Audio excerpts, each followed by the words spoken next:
already occupied my office, 1706, and I want to tell those who have not occupied their offices, the place is prestigious with a good carpet. The furnitures are new, they are good compared with where we were used to before.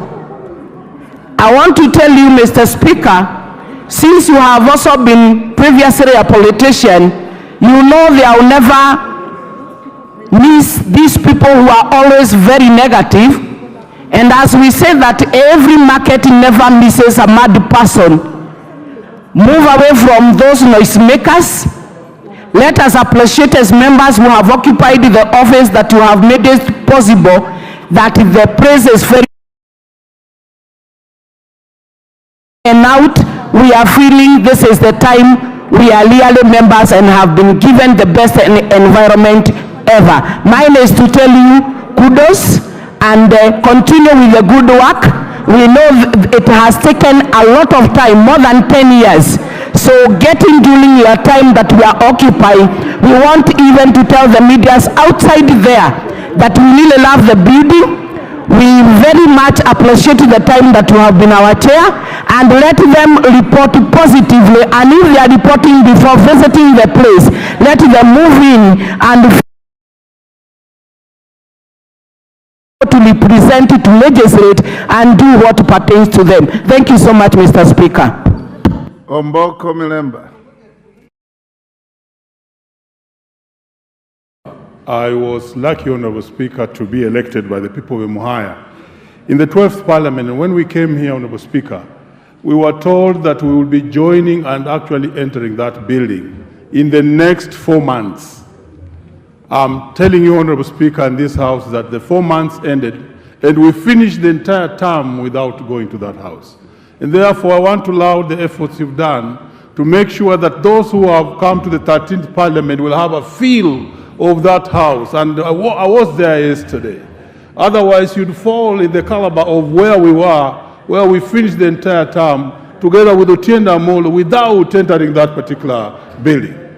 Honorable Speaker, I took a ride underground of the building and I found, Honorable Speaker, many people are there. The parking was full and already there are people and members who are there. And I went up to my office on the 21st floor and I found that away from the good things that have been spoken about, there's also music. You know, I love Lingala and Rumba. There's Rumba. I don't know if some of you have joined the place. There's Rumba playing in the background. It's a great place. We want to congratulate you. And let's move there so that now we start dealing with the issues of office per office moving forward. Thank you, Honorable Speaker. Leader Russell. Thank you very much. Thank you very much, Honorable Speaker. Honorable Speaker, you just need to walk around the parliamentary square to see the changes. That there's a new sheriff in town. From the dining to all the way to the pavements that are being done from where we are able to access the Continental House. When you talk about success, sometimes success is what you see. For those of us who have been long enough in this parliament, the third-term members of parliament, I think we waited for this particular building for too long. Those of us who still occupy our offices in Continental, we share a very small room with our secretaries and all our visitors. And when we are told that building is ready, I think we must celebrate as parliament. The idea of people going to the media, we are a parliament of traditions, customs.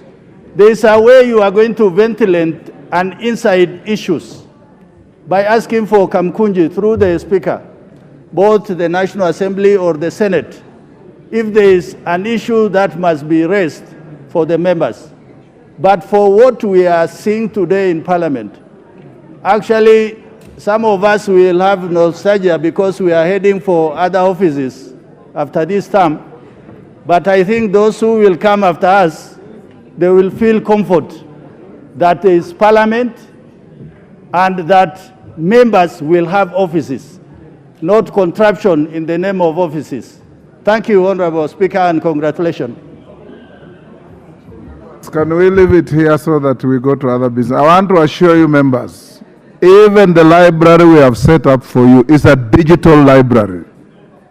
You will go to that library and access any book on earth. If you want to read about Leon Tolstoy, if you want to read about Alexander Dostoevsky, if you want to read about anybody, you'll find the books on the digital library. You are going to be allocated personal parkings under the parking bay there. Those of you who want to walk straight from your offices to this chamber, there's a connecting tunnel from the building to this chamber. You will just cross under Harambee Avenue into the chamber to do your work without being rained on, or without any inconvenience. So let's reject the rejectionist philosophers on the streets of Nairobi and look forward to enjoying the facilities that the taxpayer has helped Parliament to have. I want us to leave here because we want to transact the business of Nelson Koech. Then those of you who have questions on the doctors and the other health issues, the Minister for Health should be here by about 3:30. Next order. Order number 3, messages. Order number 4, petitions. Order number 5, papers. Order number 6, notices of motion. Order number 7, questions and statements. Questions and statements will come after order number 8. Order number 8, special motion, consideration of nominees for appointment to various diplomatic offices. Honorable members, I want to allocate 30 minutes to this motion. Nelson Koech.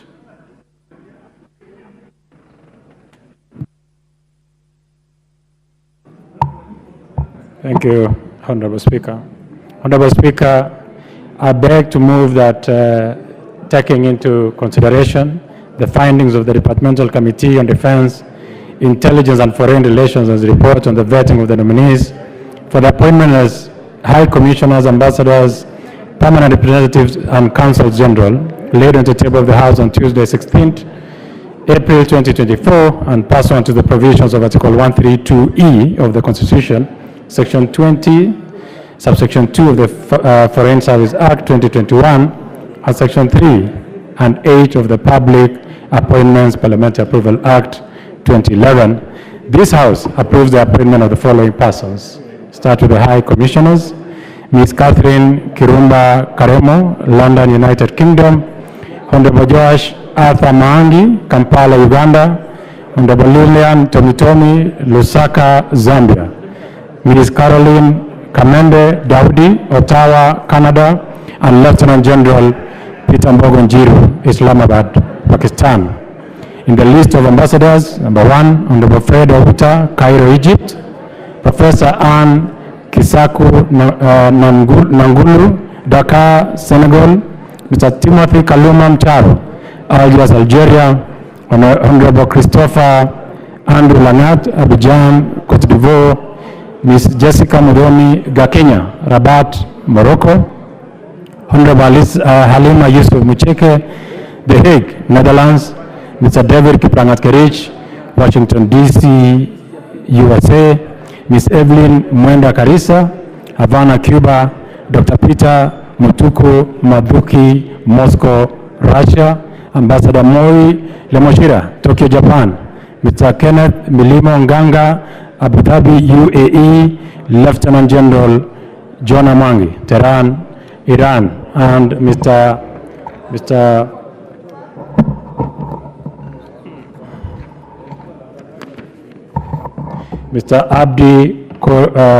Abdi Eden Korio, Muscat, Oman.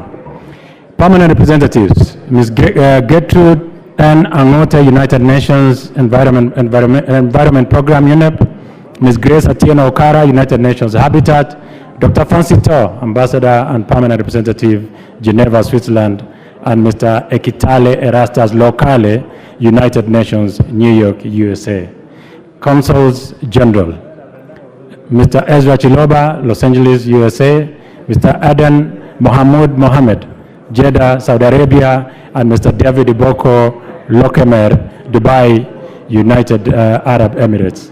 And that rejects the appointment of Mr. Charles Gidinji Keiru as the Consul General, Goma, DRC, and resolves that henceforth Consul Generals should undergo vetting after nomination by the appointing authority as required by the Constitution, and that the appointing authority recalls any Consul General who is serving without requisite approval by the National Assembly to undergo the necessary process. Honorable Speaker, I would like to use this opportunity to then refer to the Constitution on Article 132 of the Constitution, which provides that the President shall nominate and, with the approval of the National Assembly, appoint high commissioners, ambassadors, and diplomatic and consular representatives. This is further replicated in Section 20 of the Foreign Service Act, Cap 185E. Pursuant to Article 132E of the Constitution on the Foreign Service Act, Consular General, being a consular representative, is subject to vetting. Further, Section 2 of the Foreign Service Act defines a head of mission to mean an ambassador, high commissioner, permanent representative, a consul general, or an officer acting in that capacity.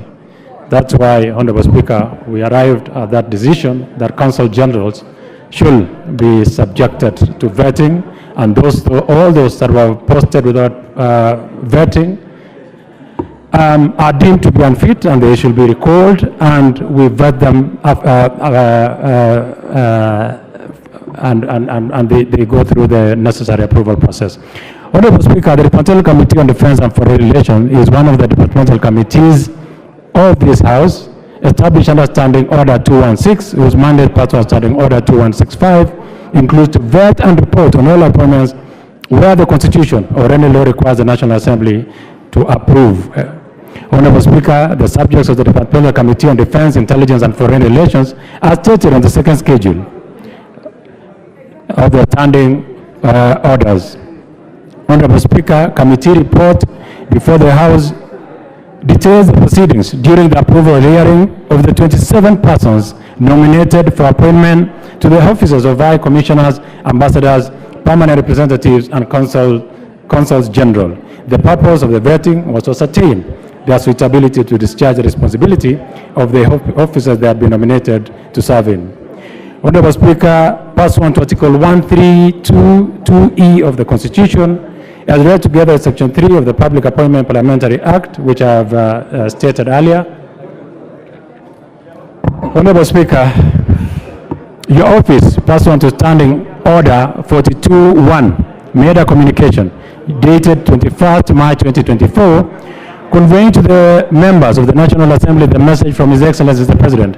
You subsequently referred the names of the nominees and their CVs to the Departmental Committee on Defense, Intelligence and Foreign Relations for approval hearings. While referring to the matter to the committee, you directed that the committee undertake the vetting exercise and report to the House on or before Tuesday, 16th April 2024. Honorable Speaker, in compliance with Article 118 of the Constitution, Section 6, Sub-Article 4(9) of the Public Appointments Parliamentary Approval Act, Cap 7, the Clerk of the National Assembly placed an advertisement on the print media on Saturday, 23rd of March 2024, informing the public of the nomination date, time, and place of the approval hearing. He also invited the public to submit memoranda by way of written statements on oath, or rather affidavit, on the suitability of the nominees. The memoranda were to be received on or before Tuesday, 2nd April 2024. Honorable Speaker, further, the Clerk of the National Assembly wrote to the Kenya Revenue Authority, Ethics and Anti-Corruption Commission, DCI, Higher Education Loans Board, and the Office of Registrar of Political Parties seeking information on nominees relating to their ethics and integrity, tax compliance, criminal records, higher education loan board payments, and political parties affiliations. All responses, Honorable Speaker, were favorable except the EACC, which stated that it had received adverse reports against one, Mr. David Kiplangat Kerich, two, Ekitela Erastus Locale, and number three, Honorable Joash Arthur Maangi. On Mr. David Kiplangat Kerich, the nominee as an ambassador to Washington, D.C., USA, the Commission stated that the nominee was adversely mentioned in a matter under investigation involving recruitment irregularities in Baringo County Assembly Service Board. Two, Honorable Speaker, Mr. Ekitale Erastus Locale, the nominee as a permanent representative, New York, USA, as the Commission noted that the nominee was adversely mentioned in a matter under investigation involving alleged embezzlement of car and mortgage funds in Turkana County Assembly. On Honorable Joash Arthur Mangi, the nominee as the High Commissioner, Kampala, Uganda, the Commission stated that a recommendation to charge the nominee and other persons was made in a matter relating to the National Housing Project to the DPP. However, the DPP returned the file to EACC for further investigations. The committee observed the three nominees were still under investigation by EACC and had not been charged and convicted in a court of law. Article 50, Subarticle 2A of the Constitution provides that every accused person has the right to be presumed innocent until the contrary is proved.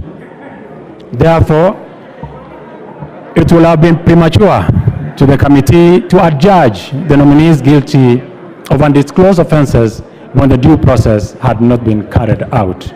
Honorable Speaker, on Honorable Vincent Kemosi Mogaka, our nominee for as a High Commissioner for Accra, Ghana, notified the Clerk of the National Assembly of his withdrawal from the approval proceedings pursuant to Section 610 of the Public Appointments Parliamentary Act, Act Cap 7F. The remaining 26 nominees appeared before the committee from Thursday 4th to Thursday 11th April 2024. The committee examined their suitability based on the criteria set out in Section 6, 7, and 8 and Section 7 of the Public Appointments Parliamentary Approval Act, Cap 7. The committee focused on their academic credential, professional training, experience, personal integrity, and background. The procedure used in their nomination, constitutional and statutory requirements relating to the office of the head of mission, and the general suitability of the nominees for the appointments proposed. Honorable Speaker, the committee considered the nominees filled the questionnaire pursuant to Section 6.8 of the Public Appointment Parliamentary Approvals Act, Cap 7, their CV, and having had their oral submissions during the approvals hearing, made specific observations on each of the nominees, and the following are the general observations. 1. Honorable Vincent Mugaka Kemosi, nominee for High Commission, Accra, Ghana, vide letter dated 8 April 2024, notified the Clerk of the National Assembly of his withdrawal from the approval process pursuant to Section 610 of the Public Appointments Parliamentary Approvals Act. Therefore, his nomination lapsed. 2. All the nominees. Order, honorable members, order. The consultations are too loud. Thank you, Honorable Speaker. Consultations are too loud. Let's reduce so that we can hear. Those who are holding illegal kamkunjis, break them up and take your seats. Thank you, Honorable Speaker. Number 2, all the nominees who appeared before the committee are Kenyan citizens and do not hold dual citizenship in conformity with Article 78 of the Constitution. Number 3, all the nominees committed not to participate in any other gainful employment while serving as state officers as required under Article 77(1) of the Constitution. Number 4, in accordance with Article 77(2) of the Constitution and the Schedule of Public Appointments for Parliamentary Approval, Cap 7F, none of the nominees holds office in any political party. The nominees indicated compliance with Article 75 and 76 of the Constitution. They indicated non-existence of potential conflict of interest and committed to declare any should later arise. By the set deadline, Honorable Speaker, of receipt of memoranda from members of the public, the committee had received one submission for Mr. John Kativi Mweke, expressing his support for the nomination of Ms. Caroline Kamende Daudi as High Commissioner, Kenya to Ottawa, Canada. The EACC, in response to a request for information on the nominees, pointed out that it had not undertaken any investigations pursuant to its mandate against the 24 nominees, nor had it recommended prosecution of any of them save for Mr. David Kiplangat Karich, Mr. Ekitale Rastas Lokale, and Honorable Justice Arthur Mangi. The 3 nominees are still under investigations by EACC, have not been charged and convicted in any law of court. Article 50, sub-article 2A of the Constitution provides that every accused person has the right to be presumed innocent until the contrary is proved. Therefore, it will have been premature for the committee to adjudge the nominees guilty of any undisclosed offenses. Therefore, the nominations to Honorable Speaker met the threshold of the 2/3 gender principle and regional balance in line with Article 27(3) and 231(1)(h) of the Constitution. 25 out of 26 nominees who presented their academic and professional credentials and made oral submissions during the approval hearings demonstrated their suitability for appointment in accordance with provisions of Section 67(7) of the Public Appointments Parliamentary Act, Cap 7. Pursuant to Article 2321(g) of the Constitution, read with Section 7(c) of the Public Appointment Parliamentary Approvals Act, 7F, the committee is required to consider the suitability of the nominees for the proposed appointment, having regard to the values and principles of public service, particularly meritocracy as the basis of appointment. The nominee for Counsel General, Goma, and this is where I want honorable members to really listen to me. The nominee for Counsel General Goma, DRC, Mr. Charles Githinji Keiru, demonstrated a glaring lack of knowledge on the position of Counsel General and the station to which he was nominated to serve. As such, the nominee does not possess the requisite abilities, qualities, knowledge, and experience, thus unsuitable for appointment as Counsel General to Goma, DRC.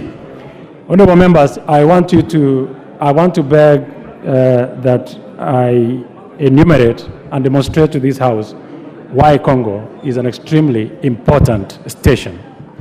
Kenya's role as an anchor state and guarantor of regional peace and security continues to inform the country's indispensable role in fortifying the regional peace and security architecture. Likewise, the country's foreign policy remains a key cog in the advancement of purposeful regional integration and peaceful coexistence, both central to Kenya's socio-economic growth development agenda. To this end, Honorable Speaker, the continual promotion, protection, and projection of Kenya's interests regionally and globally has to remain in line with the object and purpose of the country's aspiration, and further calls for a diplomatic workforce that is nimble, fit for purpose, and that is alive to regional geostrategic circumstances. The significance of Congo. Kenya sits on the confluence of the 3 important regions of Africa. That is the East African region, the Horn of Africa, the Great Lakes region. Kenya's peace and prosperity, and therefore the country's economic and political ambitions are inextricably tied to a peaceful and secure region. In this respect, Honorable Speaker, Kenya remains proud of the fact that the DRC is a member of the East African community. It offers us hope that the resulting trade and investment will improve the lives of the East Africans. We have also used the occasion to integration to pursue long-desired stabilization of the Eastern DRC through the efforts of the East African-led regional force, rather called ECRAF. Accordingly, the importance of centrality of the Kenya's consulate in the city of Goma, Eastern DRC, in the promotion of the friendly relations, as well as advancing Kenya's economic, commercial trade, as well as security interests, cannot be overemphasized, Honorable Speaker. I will try and summarize. Clear, nuanced, and sophisticated understating of the regional peace and security architecture of the Great Lake regions, as well as thoughtful and vital appreciation of key factors that inform Kenya's economic diplomacy tenets are key components expected of Kenya's democratic agent to Goma. The Departmental Committee on Defense, Intelligence and Foreign Relations of the National Assembly regrets that the nominee for the post of Consul General to the Kenya's consulate in Goma has failed to demonstrate the comprehensive range of technical, academic, and professional skills that would be vital in anchoring Kenya's economic, commercial, trade, and security interests in the DRC. Furthermore, given the tenets of diplomatic signaling that inherent in foreign relations between states and desirous in maintaining friendly and cordial relations with countries of the region, deploying the aforementioned nominee to Goma will be detrimental to both the strategic and long-term interests in the region. Honorable Speaker, I will try and summarize. Let me go to the case of Ambassador Moi Lamoshira, nominee to Tokyo, Japan, for instance. Ambassador Moi Lamoshira is a career diplomat and has been in the diplomatic realm. His being in the diplomatic realm reflects a wealth of experience and leadership across various diplomatic missions and within the Ministry of Foreign Affairs. His tenure as Kenya's ambassador to Algeria, Mali, as well as his leadership roles in diplomatic missions in Addis Ababa, Dublin, Bangkok, and Kuala Lumpur, underscores his proficiency in representing Kenya's interests on the global stage and fostering international relations. His extensive diplomatic portfolio positions him as a seasoned diplomat with expertise and leadership qualities to navigate the complex international landscape and promote Kenya's diplomatic interests effectively. I will also refer to the case of Ms. Gertrude Nyeusi Angote, our nominee as a permanent representative to UNEM. This nominee, Honorable Speaker, was one of the best of those that we vetted. Ms. Gertrude Angote's career trajectory reflects a distinguished path characterized by a wealth of experience and expertise in environmental law and climate justice. As an award-winning senior legal and environmental law advisor, she has demonstrated exceptional proficiency in various domains, including research and innovation and policy and governance. Her roles as a program director and public interest litigator in Kituo cha Sheria, she worked with one of our honorable members, Honorable Millie Odhiambo, underscores her commitment to advancing environmental justice both nationally and internationally. With her extensive background on qualification, I have seen my time is up. I will summarize as such, Honorable Speaker. We must attach a lot of significance to the people that we send to the missions. You will, many of you, if you watched the U.S. ambassador to Kenya, Ambassador Meg Whitman, during, if you give me one more minute, Honorable Speaker, during our pitch in the Silicon Valley, when the president had visited the United States, you will understand why you need someone of that stature as an ambassador. That person is the face of the country. That is the face of the president of the country. What they speak, how they attract investment to a country is extremely important. And as such, we need people that will not only market Kenya as a destination, but are able to articulate Kenya's interest abroad and become the real face of the Kenyan people and the missions that they are representing. Honorable Speaker, I will have had many to say, but allow me to end it there by summarizing that the committee then resolved that henceforth Council Generals should undergo the vetting. I've mentioned that. Honorable Speaker, I will end it there, and I beg to move and urge the House to adopt this report. I now request Honorable Major Retired Sheikh Abdullahi Bashir, my Vice Chairperson, to second the motion.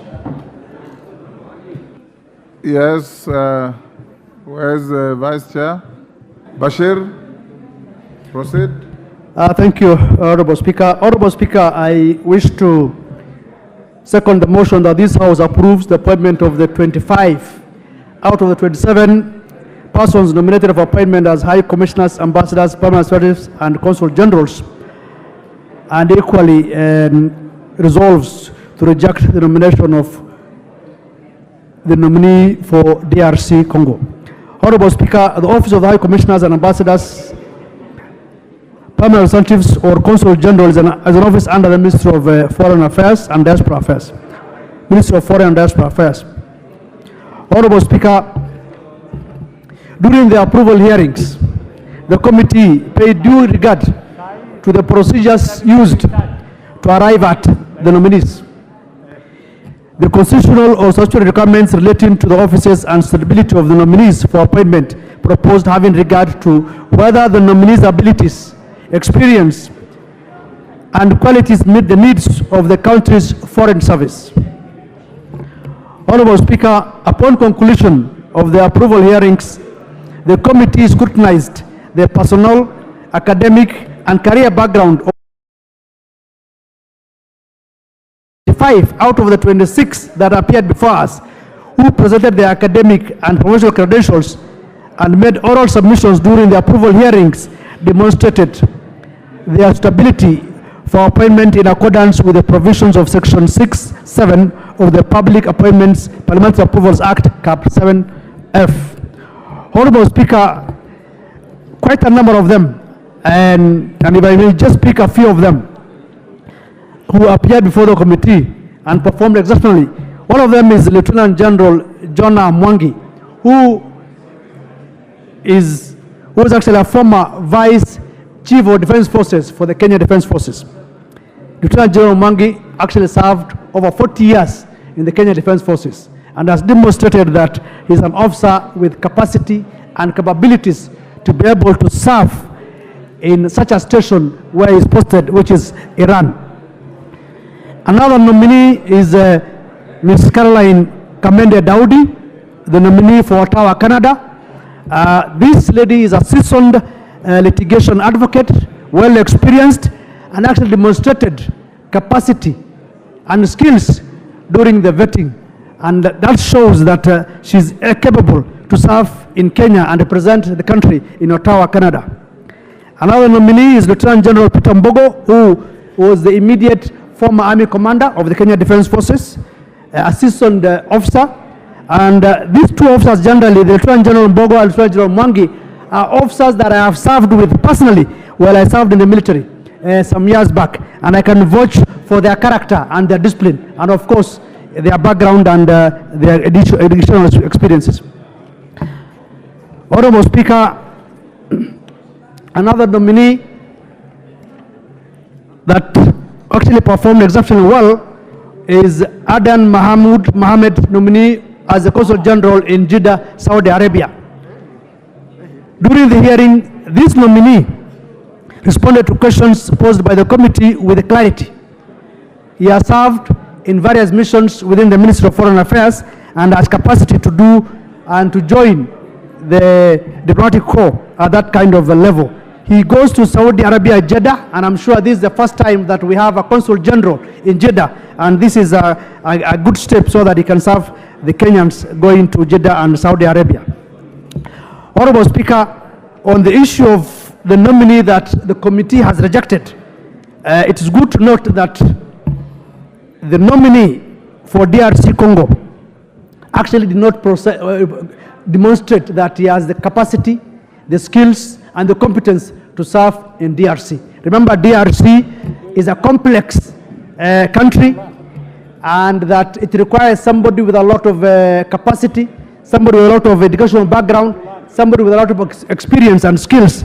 It's unfortunate that the nominee did not actually meet the cut.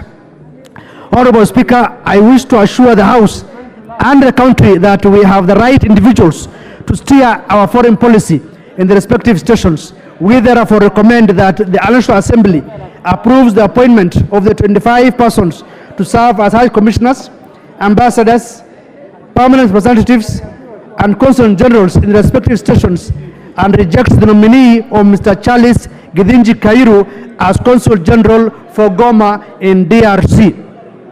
We further recommend that the House resolves that henceforth Consul Generals should undergo vetting and their nomination by the authority, and that the appointing authority recalls the current serving Consul Generals not vetted for vetting and approval by the National Assembly.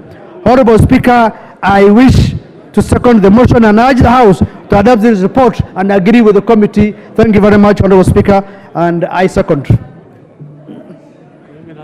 Order, honorable members, take your seats. Order, take your seats. Daoud. Thank you. Honorable members, I now propose the question at order 8, which is that taking into consideration the findings of the Departmental Committee on Defense, Intelligence, and Foreign Relations in its report on the vetting of the nominees for appointment as High Commissioners, Ambassadors, Permanent Representatives, and Consuls General laid on the table of the House on Tuesday, 16 April 2024, and pursuant to the provisions of Article 132(2)(e) of the Constitution, Section 22 of the Foreign Service Act 2021, and Section 3 and 8 of the Public Appointments Parliamentary Approval Act 2011, this House, 1, approves the appointment of the following persons as High Commissioners. 1, Catherine Kirumba Karemu, London, United Kingdom. Honorable Joash Adha Maangi, Kampala, Uganda. Honorable Lilian Tomitom, Lusaka, Zambia. Ms. Caroline Kamende Daoud, Ottawa, Canada.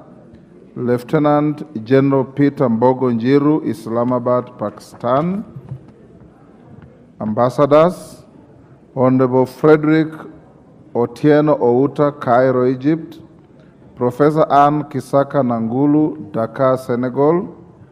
Mr. Timothy Kaluma Mcharo, Algiers, Algeria. Honorable Christopher Andrew Langat, Abidjan, Ivory Coast. Ms. Jessica Mudhoni Gakinya, Rabat, Morocco. Honorable Halima Yusuf Mucheke, The Hague, Netherlands. Mr. David Kiplagat Kerich, Washington, D.C., USA. Ms. Evelyn Mwenda Karisa, Havana, Cuba. Dr. Peter Mutuku Mathuki, Moscow, Russia. Ambassador Moi Lemoshira, Tokyo, Japan. Mr. Kenneth Milimo Nganga, Abu Dhabi, UAE. Lieutenant General John Mwangi, Tehran, Iran. Mr. Abdi Aden Korio, Muscat, Oman. Permanent Representatives. Ms. Gertrude N. Angote, United Nations Environment Program, UNEP. Ms.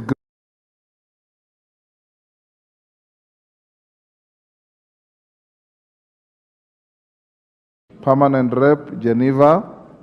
Mr. Ekitela Erastus Locale, United Nations, New York. Consuls General, Mr. Ezra Chiloba, Los Angeles, USA. Mr. Aden Mohamud Mohammed, Jeddah, Saudi Arabia. Mr. David Iboko Lokemer, Dubai, UAE. Rejects the appointment of Mr. Charles Githinji Kairu as Consul General, Goma, Democratic Republic of Congo, and resolves that henceforth Consul Generals should undergo vetting after nomination by the appointing authority as required by the Constitution, and that the appointing authority recalls any Consul General who is serving without requisite approval by the National Assembly to undergo the necessary approval process. Yes, Canaan. Honorable members, I want us to agree. I had said I wanted us to take about 30 minutes on this so that we go back to order number 7. So if you allow me, can I give 2-2? Yes. Then we put the question. Yes. Is that okay? Yes. Okay. Okay, 3-3, then I'll put the question. Canaan. Thank you, Mr. Speaker. Mr. Speaker, the Ministry of Foreign Affairs is the interface between Kenya and the outside world.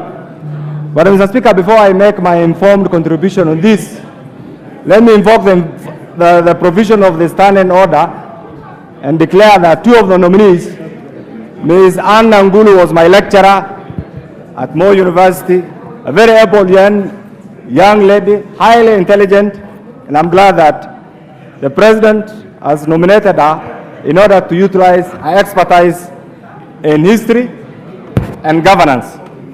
Secondly, Mr. Speaker, I want to also go on record that Ms. Caroline Kamene is actually my advocate on record, and I want to thank the President for nominating her as our High Commissioner nominee to Canada. Mr. Speaker, having said this,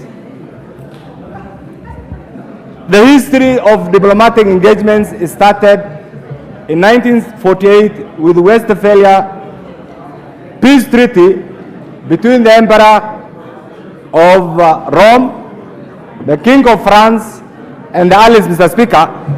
And that again later on led to the Vienna Convention of 1960 again, Mr. Speaker, which provided for the framework of the modern diplomatic engagement, Mr. Speaker.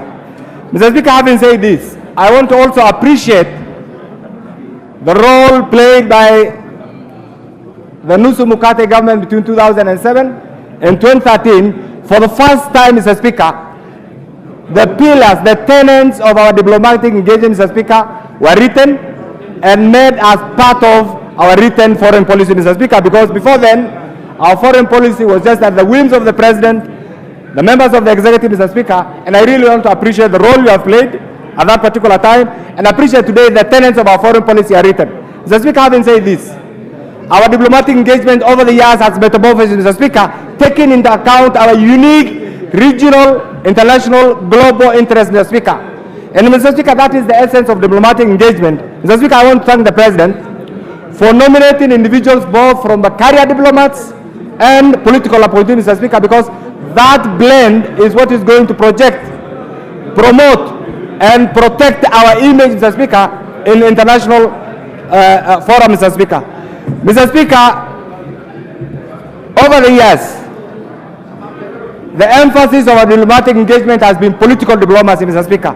Mr. Speaker, things have changed totally. Today, the emphasis should be economic diplomacy, Mr. Speaker. Mr. Speaker, this premier nation called Kenya, Mr. Speaker, prides itself as not only a peace hub, Mr. Speaker, but also as a security hub, as an infrastructural hub, as a conferencing hub, Mr. Speaker, and as a critical economic hub, Mr. Speaker. Mr. Speaker, as we nominate, as we approve the appointments of these key individuals, Mr. Speaker, one thing that should inform as a basic requirement of the job description, Mr. Speaker, is the enhancement of our economic engagement with the international community. And that should be the basis of their everyday job description, Mr. Speaker. Mr. Speaker, in the old days, during the communist and the capitalist time, we will be required to report on political espionage, on idealism. Those things are gone. What we require is to flourish and ensure that the GDP of this country expands and grows because of our diplomatic engagements. Mr. Speaker, I want to thank the members of the committee. They have sifted through. I've seen individuals who are rejected, and I entirely agree with the committee. The first thing that should have formed the basis of the nomination of these individuals, Mr. Speaker, is their expertise and knowledge not only professional knowledge, Mr. Speaker, but educational requirement of this particular job description, Mr. Speaker. And therefore, I want to thank the committee led by the chairman and the vice chair and other members for this well-informed decision, and I want to believe with the House to agree with them. Mr. Speaker, once upon a time, this country, which is a collection of many nation states, embodied the thinking, the aspirations of the people of Kenya. Mr. Speaker, today where we are, in this era of globalization, in this era of global competition, Mr. Speaker, this country has been reduced to just one of the struggling nations. Mr. Speaker, there is a saying in my mother tongue, if you don't solve a problem as a leader, there comes a time when the problem becomes the leader, and you as a leader, you become the problem, Mr. Speaker. And that has been one thing that has affected this nation. It is the high time that we agree with the President that we need to make tough decisions that will catapult us to the next stage in joining the League of Developed Nations, Mr. Speaker. That can only come if we have well-informed, highly educated, and well-seasoned diplomats. Mr. Speaker, in conclusion, what I want to say is this. This is a very difficult job for those who have been given this job, because once you are approved today, I want to urge them wherever they are, remain committed to the upliftment, the economic, social, political, image upliftment of the people of Kenya, and that is well to carry us to the next stage. I wish to support this. Thank you, Mr. Speaker. Majority Leader. Thank you, Honorable Speaker. Honorable Speaker, I rise to support the committee's report and all its recommendations, Honorable Speaker, including the requirement, Honorable Speaker, or the resolution that all consul generals who had been posted to stations without appropriate vetting in accordance with our constitution and our laws be recalled by the appointing authority, Honorable Speaker, so that they are vetted. And Honorable Speaker, any one of those consul generals who shall not heed to the call to come back and be vetted then has no business serving the people of Kenya in whatever station they were posted to, Honorable Speaker, because we must re-emphasize the role and the importance of vetting candidates who are nominated or appointed to positions that the Constitution requires them to be vetted. And Honorable Speaker, I also support the rejection. Honorable Speaker, if you can protect me from the loud consultations. Order, Karemba and your group. That Kamkunji is unlawful. And Honorable Speaker, there is a lot of lobbying. Yes.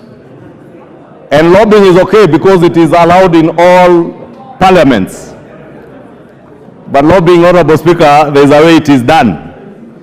And I also know, Honorable Speaker, there are groups of businessmen who have been lobbying members to reverse the recommendations of this committee.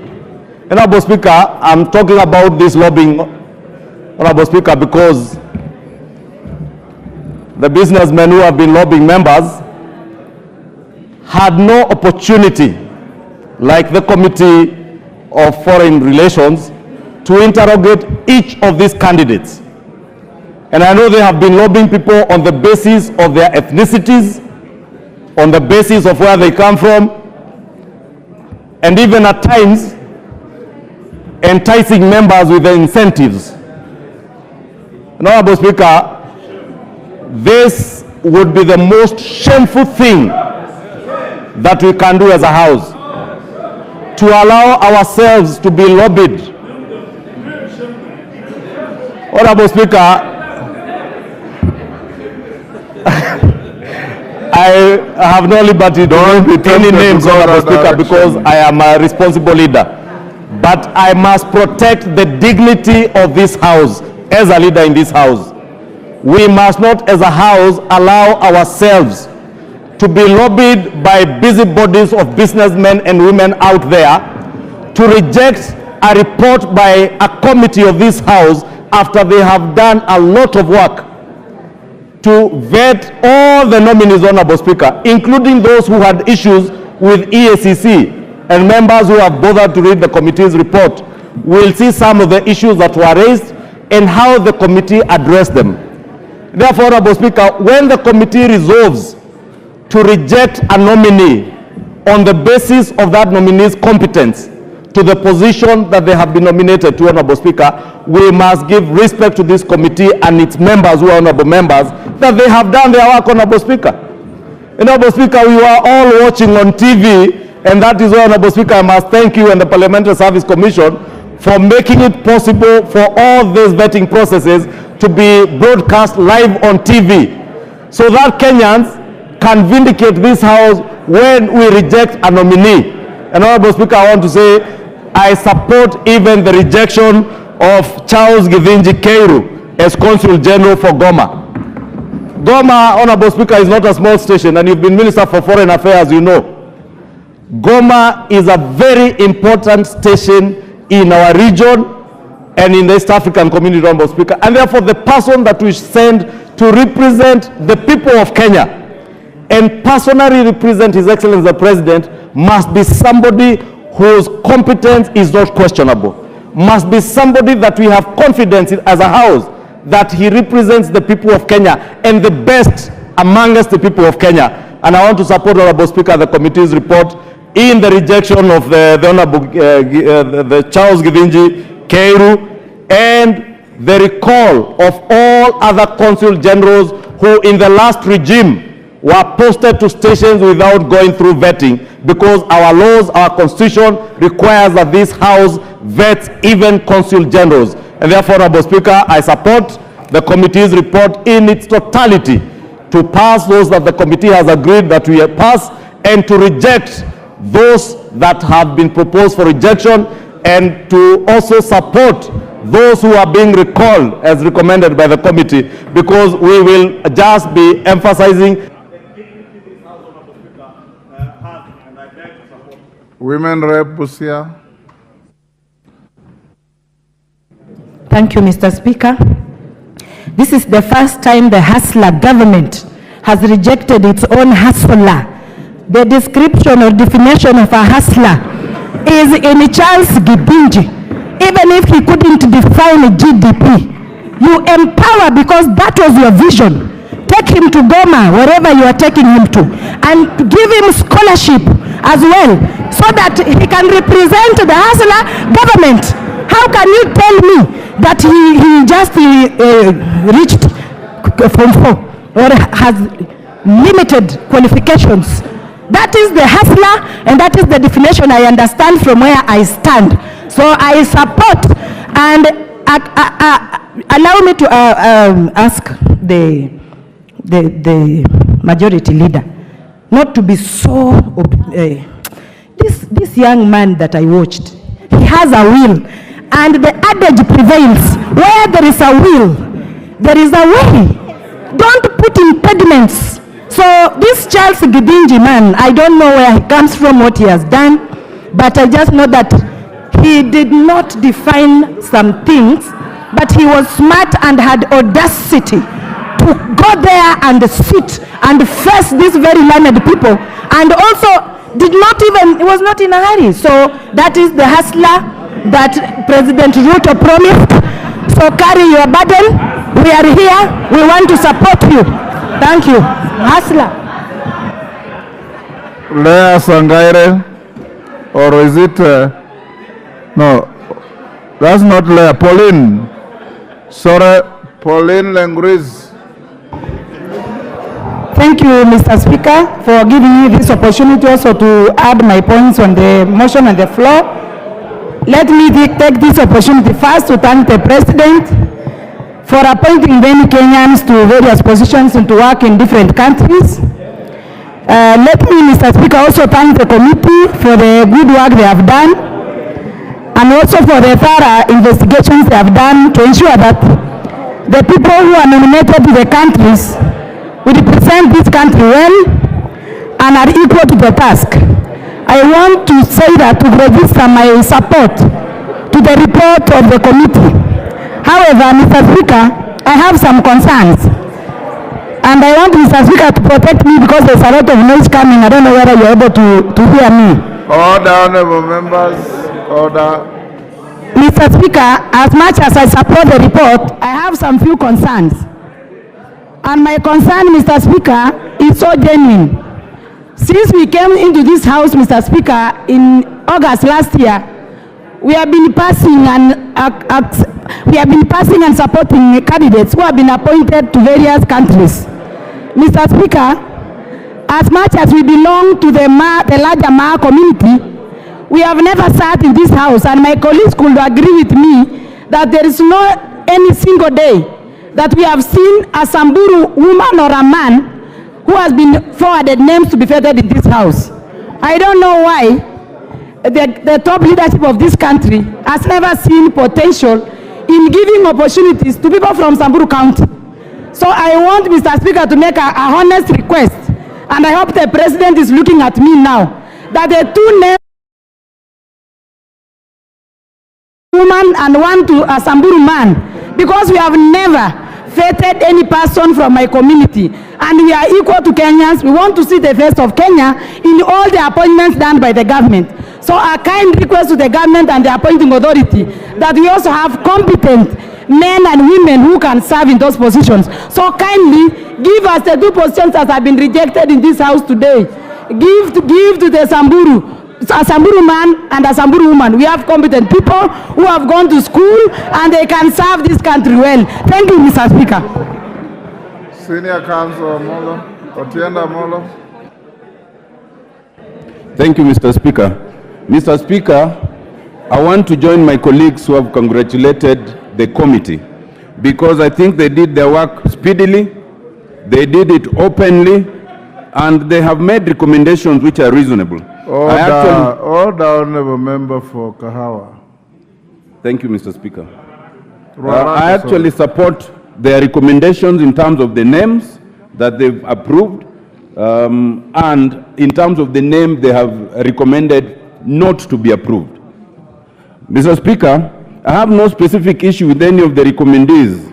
I know there are some, like Fred Outa, with whom we served in, in politics and was rejected as a CAS. We have people like Caroline Kamende, who recently ran for president of LSK and was not so lucky. We have Ezra Chiloba, with whom we had a run-in when he was managing politics. And we have others like Josh Mangi, with whom we went to the Maranda National School. Now, but having said that, Mr. Speaker, I think the point made by the chair is crucial. Diplomatic appointments are very important because they are the face of Kenyans out there. Most times people have not known who we are, and the person we post there reflects who then we are. So when we reject a person, it's more serious than even just appointing someone to serve within the country. I know as a house, we've even approved people who've not gone beyond class 8 to be cabinet secretaries. But those are our local mistakes. Let us not export our mistakes out there. Mr. Speaker, I want to say that it is also important that we ensure that there's consultation. We ensure that this thing is thorough. So while I support it, I have three concerns, Mr. Speaker, in terms of Article 232, and the report is silent on it. First, Article 232 requires that there is the face of Kenya in all these public appointments. In this entire report, it does not capture for any of the nominees their ethnic or regional, extraction. And I think it's purposeful so that it hides the imbalance in the entire list. If you look at the list as it is now and add to the earlier list of appointees, you will find there's a serious ethnic imbalance. I am happy that where I come from, there appears to be, I only know one, but by name there appears to be 2 out of 25, which comes to 8%. Going by the tradition of this regime, that is actually an improvement. But it should not be so. It should actually be much more balanced than that. Mr. Speaker, secondly, in terms of Article 232, it requires that there's transparency, competition, and merit in all appointments. In this process, we know that we received the names from the president, but nothing stopped the president from opening these things to competition. The committee should have captured that in order to get more meritorious Kenyans, and not just those that they will reject, this thing should be open to competition. And thirdly, prior consultation. The fact that someone can be nominated and brought to this house by the president and they reject it means there was no prior consultation at all. That is not a good show in a country like ours. That brings me to my last point, Mr. Speaker, and that is the last recommendation, where they are asking us to resolve that all nominees will undergo vetting, and secondly, that all those who had been posted without vetting be recalled. Mr. Speaker, we do not need that first part of the resolution. That is the Constitution. The Constitution is clear that anyone will be nominated, brought to Parliament. So we do not need to repeat what's in the Constitution. But on the second one, we need to be careful. Our power is to vet those to be appointed. Once you are appointed and you have that substantive office, I know of no provision of the Constitution that gives us power to look at you. Their option is to have the President cancel those appointments and then we can appoint others. We don't have power to vet those already appointed. I support generally the report. Thank you, Mr. Speaker. Member for Turkana, is that Akuja? Emathe, go ahead. Give him the mic. Thank you, Speaker. I stand in support of the report, and I also need to underscore the fact that we have competent individuals. We have competent Kenyans who have been chosen to go and represent the face of Kenya in the world and outside there. Honorable Speaker, I say so because when we are given an opportunity, we must export the best of our minds. And Honorable Speaker, I want also to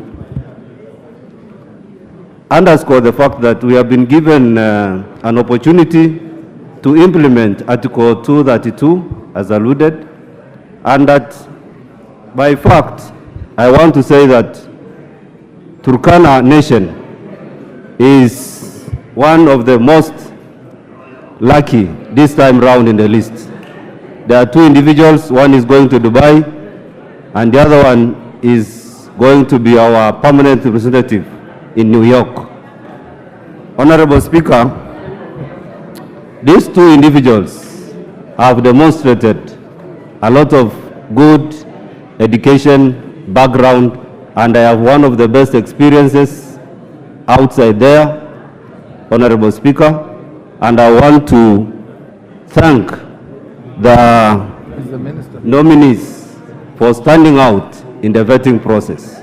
And much appreciation as the Turkana Nation goes to His Excellency the President for the good gesture to the Turkana Nation. And for me, I would want to urge our people outside there in Turkana, this time round, we should all rally behind the President, and as we look forward, we want to stand together with him. That is the message I want to send out there, because this is the first time we are being acknowledged as a people in this country. Honorable Speaker, I want to support the report and I submit. Thank you. Thank you, honorable members. I promised three. I've given 3 this side. One more here. I'll give it to, who do I give? I'll give it to Milemba. Take 2 minutes, the shortest. Thank you, Honorable Speaker, and I'll be very brief. Nelson Koech, get ready. And let me thank the committee led by the Chair, Nelson Koech, for a good work. And like the earlier speakers did indicate, this is the face of Kenya. And therefore, the people we appoint to those offices is very important that they have high skills and quality to represent Kenya in the absence of any other person, including the President. In fact, more than often, they actually represent the presidency and Kenya in totality. Honorable Speaker, I want also to hail the committee for having observed that there were the consul generals who were actually appointed without being vetted by Parliament. And therefore they need to either recall them or cancel the appointment so that they go through the processes, like Senior Counsel Tienda Molo has indicated that ordinarily that is the Constitution, and therefore they have to go through the vetting by Parliament. Honorable Speaker, without attending to any one particular one, let me point out one nominee whom I want to thank the President for having picked out to nominate. And I'm happy that the committee did report that this was one of the best that they interviewed, and this was none other than Gertrude Angote, who is a renowned lawyer of great repute and a professional. And also Angote, Honorable Speaker, is an award-winning lawyer on environmental law and advisory. Angote has wealth of experience and expertise in environmental law and climatic justice. And this singled out as a clean accuracy appointment and nominee by the presidency of a person who highly qualified. Lastly, because time's up, I also want to thank the president for having nominated a former teacher and also unionist from Bungoma by the name of Kenneth Mirimo, who has served as a executive secretary of KNUT and a teacher before this nomination. Thank you, and Honorable Speaker.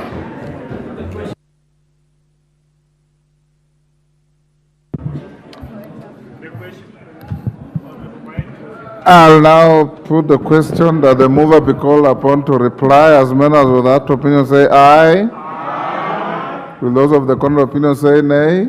Nay. The ayes have it. Courage. Thank you very much, Honorable Speaker.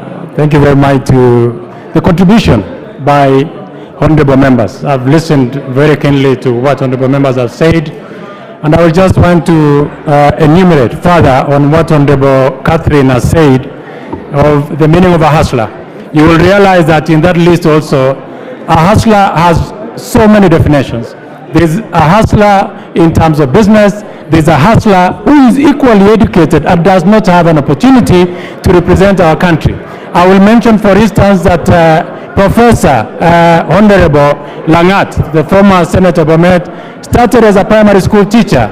Right now, he is a professor. That is a hustler that we are talking about.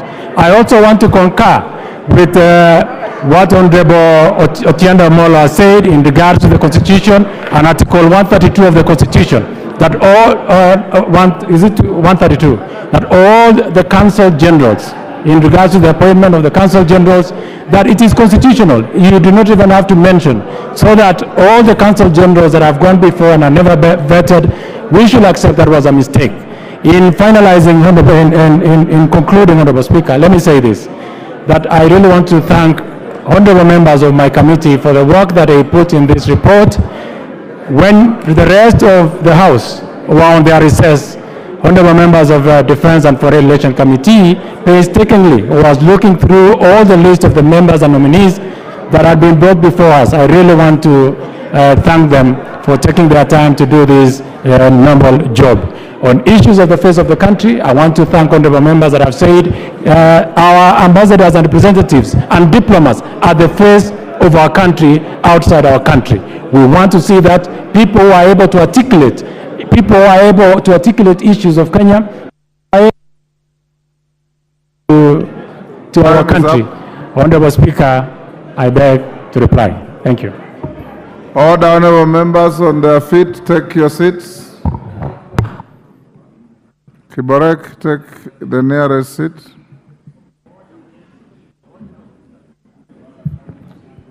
Thank you, honorable members. Let me now put the question at order number 8, which is that taking into consideration the findings of the Departmental Committee on Defense, Intelligence, and Foreign Relations in its report on the vetting of the nominees for appointment as High Commissioners, Ambassadors, Permanent Representatives, and Consuls General, laid on the table of the House on Tuesday, 16th April 2024, and pursuant to the provisions of Article 132(2)(e) of the Constitution, Section 22 of the Foreign Service Act 2021, Order, and Section 3 and 8 of the Public Appointments Parliamentary Approval Act 2011, this House, 1, approves the appointment of the following persons as A. High Commissioners, Ms. Catherine Kirumba Karemu, London, United Kingdom. Honorable Joash Adha Maangi, Kampala, Uganda. Honorable Lilian Tomitom, Lusaka, Zambia. Ms. Caroline Kamende Daud, Ottawa, Canada. Lieutenant General Peter Mbogo Njiru, Islamabad, Pakistan. B. Ambassadors, Honorable Frederick Otieno Outa, Cairo, Egypt. Professor Anne Kisaka Nangulu, Dakar, Senegal. Mr. Timothy Kaluma Mcharo, Algiers, Algeria. Honorable Christopher Andrew Langat, Abidjan, Cote d'Ivoire. Ms. Jessica Mudhoni Gakinya, Rabat, Morocco. Honorable Halima Yusuf Mucheke, The Hague, Netherlands. Mr. David Kiplangat Kerich, Washington, D.C., USA. Ms. Evelyn Mwenda Karisa, Havana, Cuba. Dr. Peter Mutuku Mathuki, Moscow, Russia. Ambassador Moi Lemoshira, Tokyo, Japan.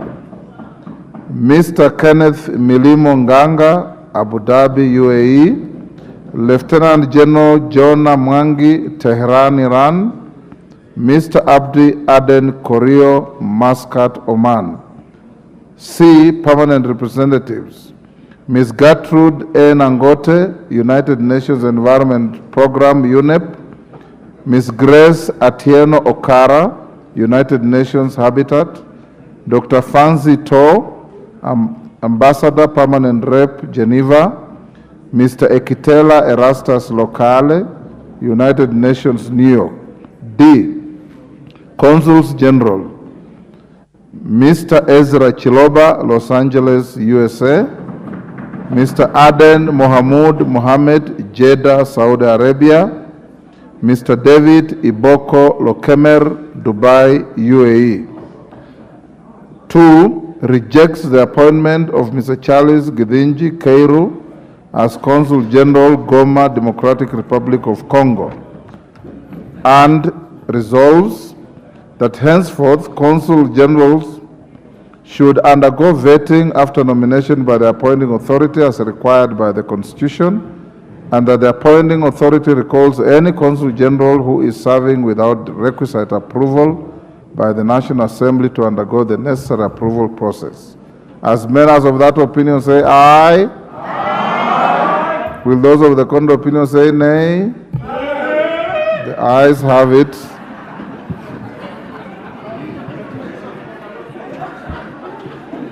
Honourable members, thank you, Honourable Kajwang, for that comic relief.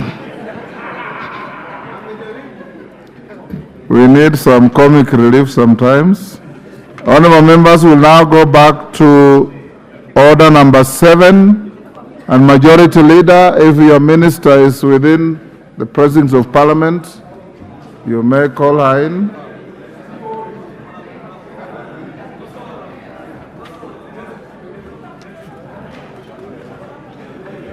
We'll now go to questions. And today, we have the Cabinet Secretary for Health,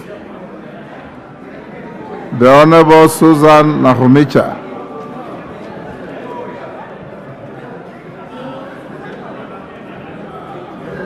Yes.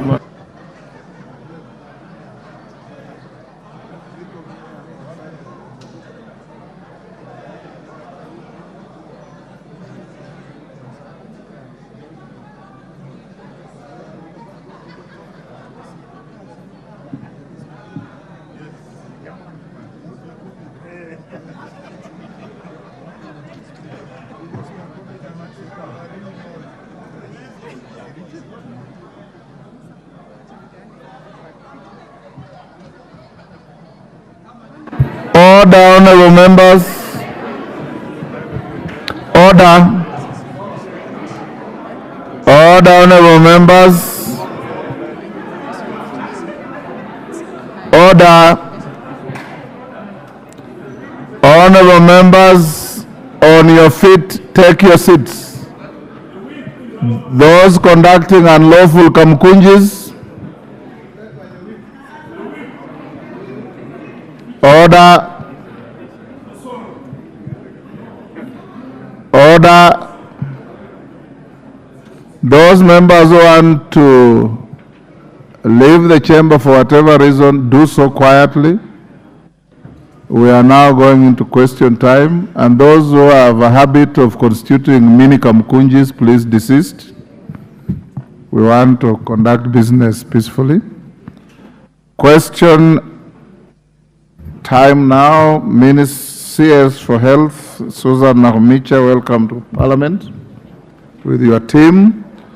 We'll now start with question number 009 of 2024, Member for Westlands, Timothy Wanyonyi.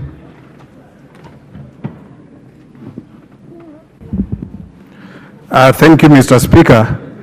Mr. Speaker, I ask question 009 of 2024, the Cabinet Secretary for Health.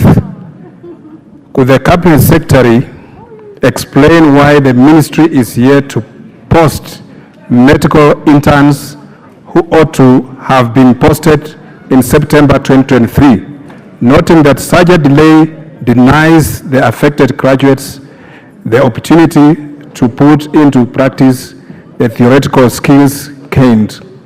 Question number 2, provide timelines to which the collective bargaining agreement signed in 2017 between the Kenya Medical Practitioners, Pharmacists and Dentists Union and the government will be fully implemented. And number 3, outline the steps being taken to resolve the recent disputes and end the strike to ensure uninterrupted health delivery. Thank you, Mr. Speaker. Proceed. Thank you, Honorable Speakers, Honorable Speaker and Honorable Members. It's always a pleasure for me to appear before this House to speak to the people's representatives and to explain what the ministry is doing. On the question raised by Honorable Timothy Wanyonyi, that the ministry explains why the ministry is yet to post medical interns who ought to have been posted in September 2023, noting that such a delay denies the affected graduates the opportunity to put into practice theoretical skills gained. Honorable Speaker and honorable members, the ministry had a total of 3,759 interns as at February 2024 for posting under the different cadres as indicated.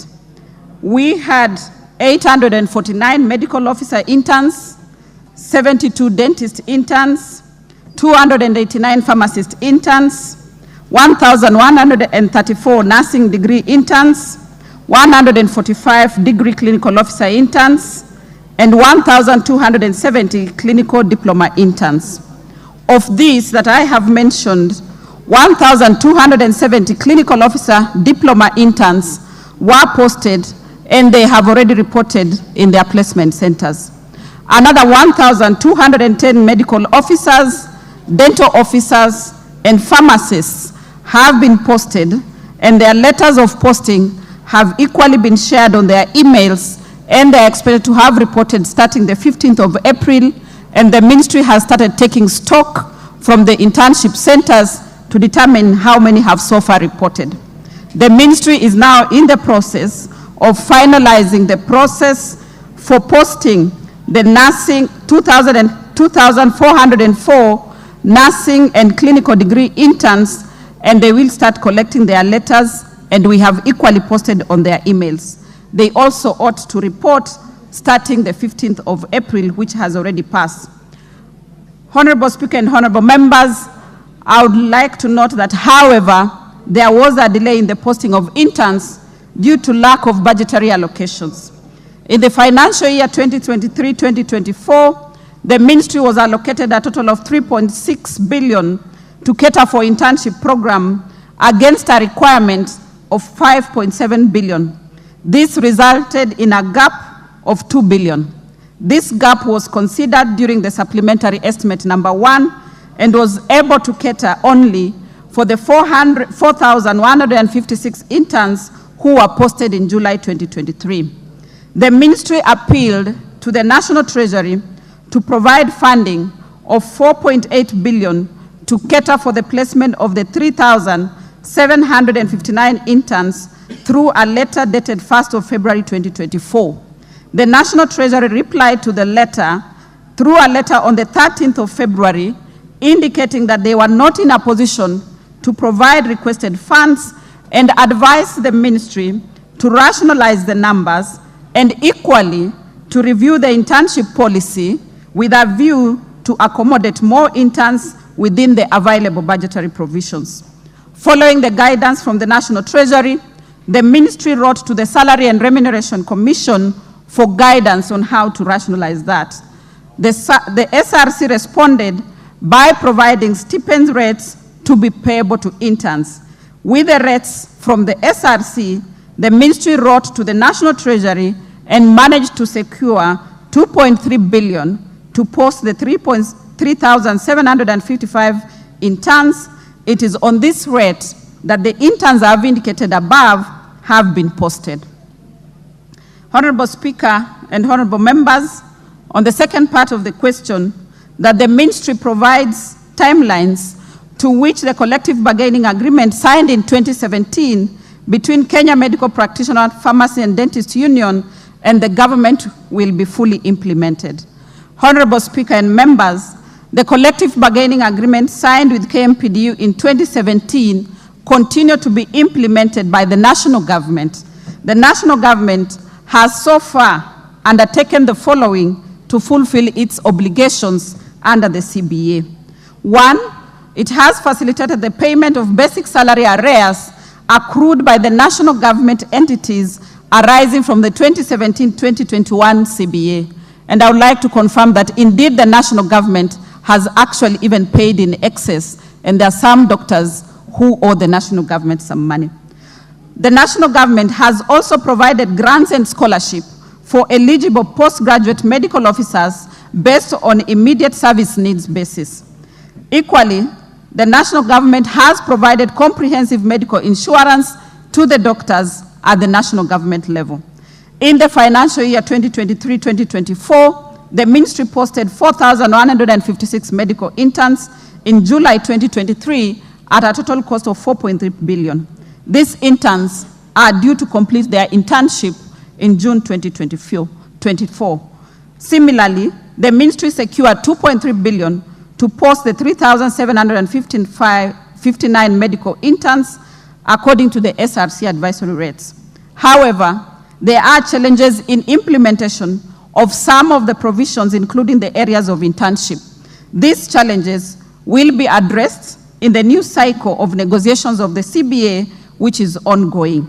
It is also important to note that a good number of those aspects of the CBA need to be implemented by the county governments. The third question, Honorable Speaker and members, outlined the steps being taken to resolve the recent dispute and end the strike to ensure uninterrupted healthcare delivery.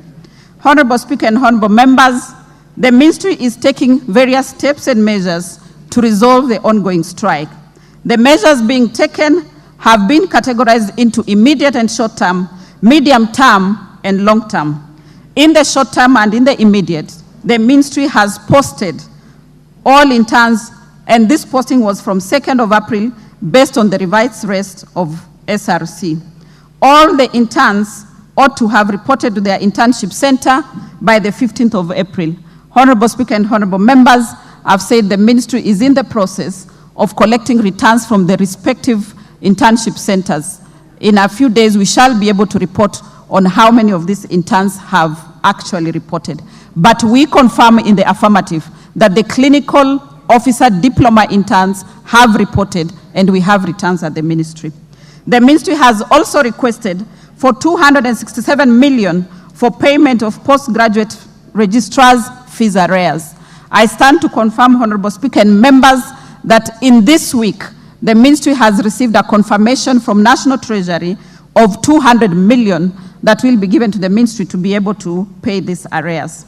The ministry has also requested SRC to advise on the demand by the Kenya Union of Clinical Officers to have their risk allowance increase from 3,000 shillings to 15,000 shillings. Honorable Speaker and honorable members, this is a 500% increase. So the ministry awaits for guidance from SRC, and based on the guidance that we receive, we shall be bringing this into the budget so that then once approved, we should be able to effect it. The ministry has also requested the Public Service Commission to review the clinical officers' career progression guidelines. The medical laboratory officers who have joined the doctor's strike do not have a recognition agreement with the government. Therefore, the ministry has written to them citing the criteria that is required for them to be recognized as a union, and we wait for them to return back, having met the criteria, and then we start the process of recognition. Those are under the immediate and short-term measures. Honorable Speaker and honorable members, under the medium-term measures, the Ministry of Health is reviewing the internship policy to address aspects of the program, including the need for students to transit to internship without any delay. The internship policy will be finalized within this month of April. Happy to report, Honorable Speaker and members, that yesterday the ministry undertook internal stakeholder validation, and it went very well. And next week we shall be proceeding to external stakeholder validation to receive the comments of the external stakeholders. Honorable Speaker and members, the ministry is ongoing with the CBA negotiation. The 2017 CBA lapsed in 2021, and therefore we are in the process of negotiating on the new CBA to be signed. The ministry is also actively participating in the whole of nation approach discussion that were ordered by the judge of the Employment and Labor Relations Court. In the long-term measures, Honorable Speaker and members, the ministry is in the process of developing a comprehensive human resource for health policy to address all aspects of human resource in the country, in the entire spectrum of the value chain, from production, supply, internship and regulation of employment, retention of the health workers, distribution and stock density, skills and mix, including motivation and productivity of the human resource for health. The ministry also in the long term would want to operationalize the Kenya Health Human Resource Advisory Council to enable it to execute its mandate. This entails providing the necessary budget finalization of the human resource instruments in order to obtain the necessary skills and capacities to execute their mandates. Other measures that are being taken by the ministry is that the Cabinet Secretary, Ministry of Labor and Social Protection, was appointed by the court and has appointed 3 conciliators to guide the parties to arrive at the dispute, and the process is ongoing, to arrive at a resolution, and the process is ongoing. The court also appointed the whole of nation approach that is being led by the head of public service to bring together both levels of government and entities to the dispute with a view to seeking a solution to perennial issues in the health sector, and the process is ongoing. Honorable Speaker and honorable members, I hereby submit. Thank you. Yes, member for Westlands. Thank you, Honorable Speaker, and thank you very much, Waziri, for that elaborate answer to my question. However, I would like to seek clarification on a few issues. Considering the importance of maintaining stable healthcare system, what strategies are being implemented to prevent similar delays in disputes in the future, particularly regarding the implementation of agreements and timely placement of medical professionals? And the second clarification I need is, what strategies are in place to regulate the number of graduates from the medical schools in the country, and efforts for coordination that will ensure Ministry of Health is aware of expected interns before every budgeting cycle for adequate planning? Thank you. Minister will take several, having gotten from the questioner. I'll allow a couple of joyriders, starting with the member for Seme.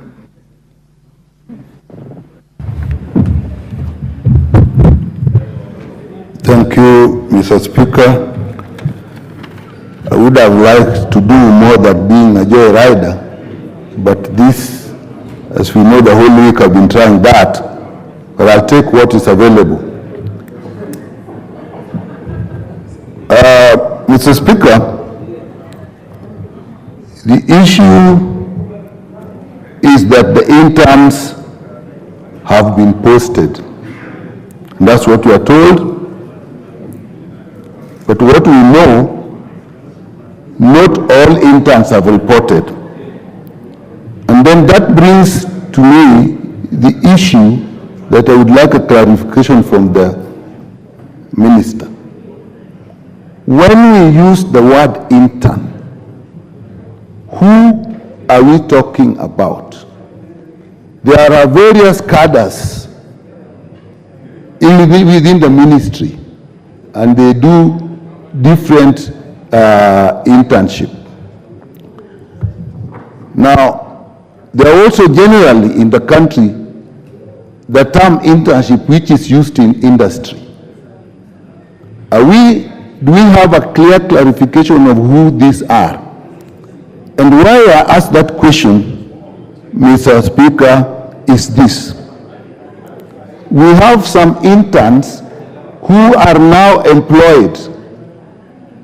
Now we have interns who are now going to get stipends. If we understand it, the difference between somebody who is earning a salary and somebody who is given a stipend is that the person who is being given a stipend is not employed, but is being given some support. By definition, an intern is actually a doctor who is starting work.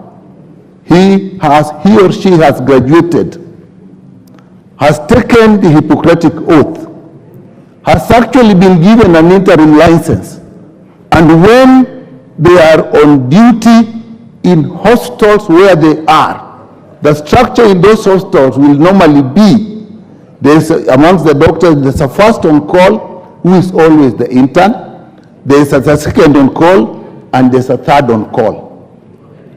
And at all these levels, people call on the next level if they reach their limit of ability. And many, many times, in many situations, interns will actually see patients right through to discharge and they go home.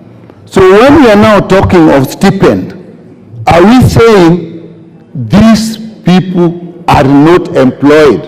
So you will then have two, one on a full salary of what we are talking of 200,000 and one on the salary of 90,000, working side by side doing the same thing. How will that work? And is that good for peace in the industry? Because of your tremendous interest on the matter, can you now ask the question? You've been making a speech. Mr. Speaker, all these are questions. When we talk of insurance, the minister said the insurance has been paid at national level. What that means is there are some doctors at county level that do not have an insurance. And that actually is the status. Why is it not that we use the coordination mechanisms within the government provided in the Constitution so that health workers, not just doctors, have similar conditions of work across? Because that is provided for, and that is one of the reasons that is giving us problems. Mr. Speaker, the next one is the postgraduate doctor. And why I'm asking this question, this is a problem that has been there, it is in the strike now. I've said in our committee, and we have put this, and I want to ask the minister if this can help this country. Why is it that when they come for postgraduate, they are working in hostels that are government hostels, which are funded by government, and the work they are doing is full work. Why can't we, while funding those hostels, create these positions which are paid for at that hostels, so that the counties don't have to pay them when they are actually working in Kenyatta? The counties can then use that money to employ doctors during that period they are away. Because that is giving us a problem. Last one. The issue of, well, Mr. Speaker, I'll stop, but it means that I may still come on with my request of yesterday, because something I've not. A whole 5 minutes to ask a question. Now, recognition as members of the union goes back. Are we taking them as employees? Because if they are employees, then I think by rights they will have. So are they employees or are they not? I must add, Mr. Speaker, all over the world, medical interns are employees and they actually earn salaries. Even here in Kenya, there are private hospitals that are actually employing interns, paying them. So the question is important. Mr. Speaker, I have the interest of this country at heart, and therefore I know that is the last. But I want to make a suggestion which I think can help this country. This is not a question, it's a comment, and the minister can make a comment on it. The problem we are having is that we are saying that all interns can only be employed or must only be employed by the government, by the ministry. And we are limiting it.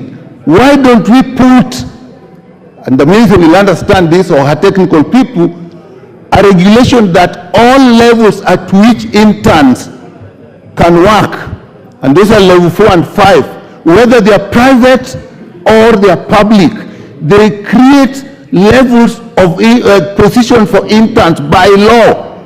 Because even when you start a hostel, you have a certain number of staff you should have. If we do that, Mr. Speaker, we'll open a large space for interns, and we shall not have this problem, and they do not have to be paid by the government. Today, Aga Khan, as interns, they are paying.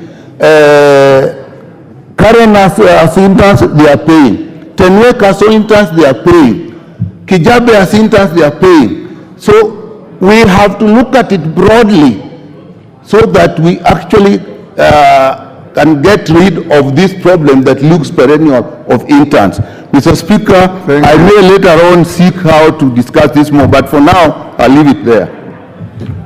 Honorable members, I gave Honorable Nyikal that latitude because you know he had attempted to bring a motion of adjournment on this matter, and I assured him that I'll give him the latitude that I've extended to him. The rest of the Joy Riders, one question each. Mishimbogo. Thank you, Honorable Speaker. Honorable Speaker, I just want to put a question to our CS, and the question is about what is the gross salary and the net salary for the intern? Is it true that it was reduced by 91%? Thank you, Honorable Speaker. We'll take more. Waziri, Junaid Mohammed. Thank you, Mr. Speaker. Speaker, I would like to ask a supplementary question. First, I don't understand which law this whole government nation is anchored on. This concept of whole government approach, I don't know what it is. I know Ministry of Labor, Ministry of Health, that's beside the point, but the interns' salaries or stipend, whatever you want to call it, in the CBA was meant to be 206,000. That's what they are claiming. The ministry initially proposed 47,000, but later went to 70,000. I would like to know from the ministry, how did you come up with that figure of 70,000? What did you consider in coming up with those figures? Is it the cost of living? Is it the availability of funds? How did you come up that 70,000 is enough for interns? I would like to know. Thank you. Yes, I'll give to Mama Zamzam. Asante sana Mheshimiwa Spika. Swali moja tu. Namuuliza waziri, nilimsikia akisema kuwa amewapa madaktari mambo yao kutatuliwa mpaka Julai. Nataka nimuulize, kuna yule mama ambaye ni mjamzito na mtoto amefika wakati wake wa kuzaliwa, anahitaji daktari kumsaidia. Huyu mtoto yeye amempangia kitu gani na kwa nini ameondoa linda mama ambaye asaidia kina mama? Asante. Mwenje. Minister, record all those. I'll give you. Thank you, Honorable Speaker. Honorable Speaker, during this time where the doctors and the interns are on strike, I'd like the Cabinet Secretary to tell Kenyans directly, especially women who are expectant, where can they obtain services? This is an issue, Honorable Speaker. All members of Parliament are being contacted by their constituents, and because of the shortage of doctors, what options do Kenyans have during this difficult time? Thank you, Honorable Speaker. Thank you. John Badi. Mutauliza tu. Thank you, Mr. Speaker. And I want to thank the Cabinet Secretary for a detailed answer or response to this question. But I just want to ask one straight question. The CS has indicated clearly that she has been asked by the Treasury to rationalize the budget of the ministry. What is the CS doing in that exercise of rationalization of the budget? Because a lot of money is spent on services which ordinarily should be devolved. Yet, important assignments for the national government, like this case of intern doctors, is given lip service. So what are you doing? Can you state to this House and to the people of Kenya specifically what you are doing in terms of rationalizing the budget of the ministry? Thank you, Mr. Speaker. The member next to Mishi, you are very far, I can't. That is Ken Chonga. Let him use Ben Chonga. Yes. Yes, Mheshimiwa. Thank you, Mr. Speaker. I would like to know from Madam Waziri.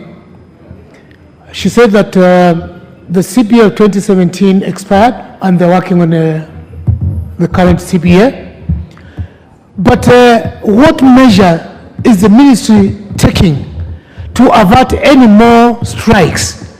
Because it is like before the doctors are given whatever they have agreed in the CBA, a strike might follow. And so many people are suffering, people are dying. There is total chaos in the history of the health industry. What measures is the ministry taking to ensure that we no longer undergo a similar situation again? Thank you. TJ Kajwang. After that, Waziri, you can answer. Thank you, Mr. We'll Speaker. do another round. Mr. Speaker, you know, you and I, we have the misfortune of, we can only be patients. Not like my brother here who can be a doctor. We can only be patients. But I pray that you and I, we do not go to hospital around this time when things are still not very stable. Mr. Speaker, my question is two. One, Madam Minister, are you lying to this House? That is an parliamentary language. Withdraw. Are you misleading this House? I withdraw. Are you misleading this House? Because the reason you came to this House, according to the question that was asked, was majorly to show us the level of implementation of the CBA. You have explained that you have implemented the CBA. In fact, you said that you have overpaid according to the CBA. But the truth, or what we have, the information we have from our constituents is different. She said a few doctors have been overpaid. Yes, a few doctors not a general term. have been overpaid. Yes. So the question about the implementation of the CBA, because if then the CBA is fully implemented, why would be doctors out there be continuing to be on strike, claiming that their monies have been withheld or have not been paid or have been underpaid by the ministry? So, Madam Minister, are you misleading the House? Now, that is question one. Number two. Only one. No, Mr. Speaker, if you will just allow me, it's a very straightforward question. Very straightforward. Why are you not working on the return to work formula? Why are you insisting that you do not want to relate with the people that you have employed and discuss a return to work formula, that these people must go back to work first before they discuss with you a return to work formula, which they have shown you and which is reasonable and which has provisions on how both the employer and the employee must meet in terms of working on a return to work formula. Thank you, Mr. Speaker. Thank you. Minister, you can answer those. Again, we will come back to you. There will be another round.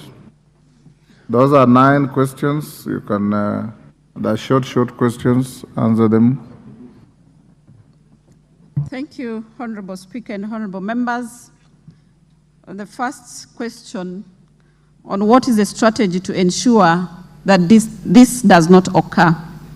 Honorable Speaker and Honorable Members, in my earlier response, I did indicate that we do have immediate and short-term measures, we have medium-term measures, and we have long-term measures. The medium and long-term measures, Honorable Speaker and members, are to ensure that this does not occur. And this includes development of policies. The internship policy, Honorable Speaker, I have already said that our plan is to finalize by end of April. We have already done internal stakeholder validation. Next week, we shall be going to external stakeholder validation, and by the end of April, this policy shall be taken to Cabinet for consideration, and after that, it shall be brought to this House. Honorable Speaker and members, those are some of the strategies that we have put in place to ensure that this does not recur. Strategies to ensure coordination between the Ministry of Education and Ministry of Health.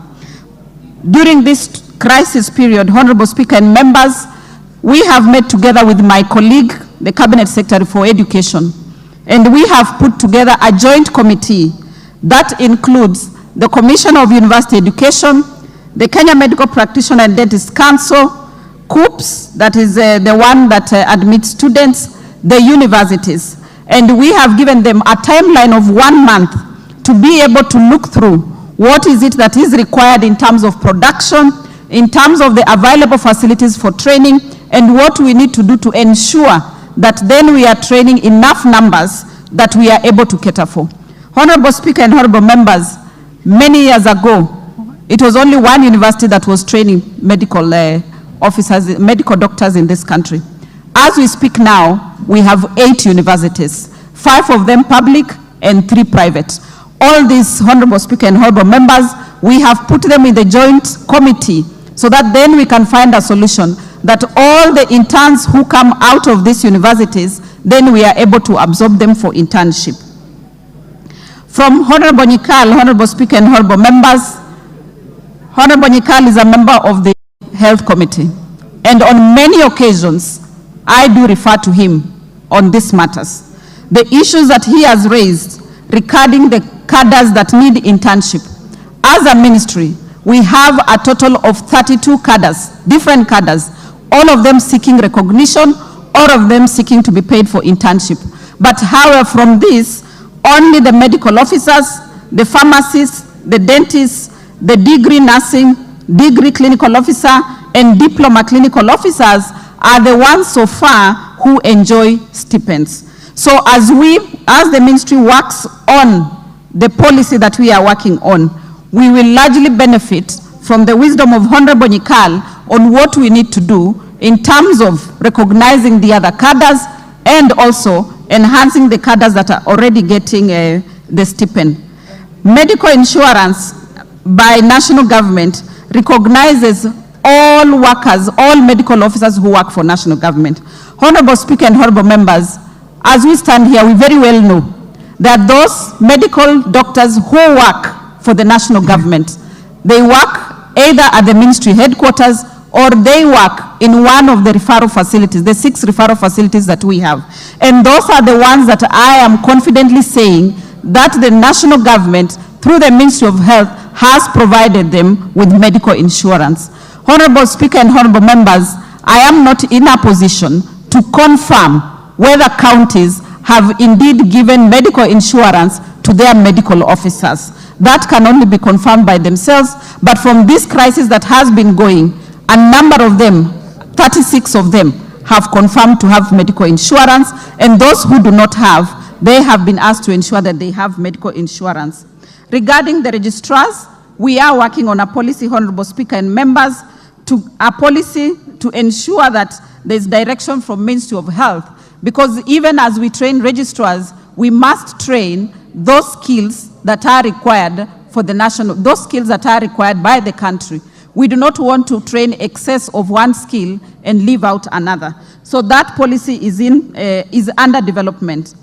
Payment of interns. Honorable Speaker and honorable members, we were directed and guided by SRC, which is the body that is constituted by the Constitution to be able to guide.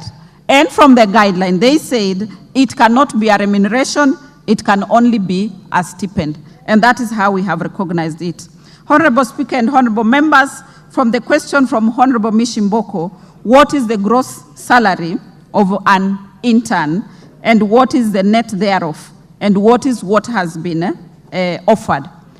Initially, an intern was earning 206,000. This includes basic salary and other allowances. That comes to a net of 135,000. Honorable Speaker and honorable members, based on the advice from the SRC, it is now a stipend of 70,000 shillings.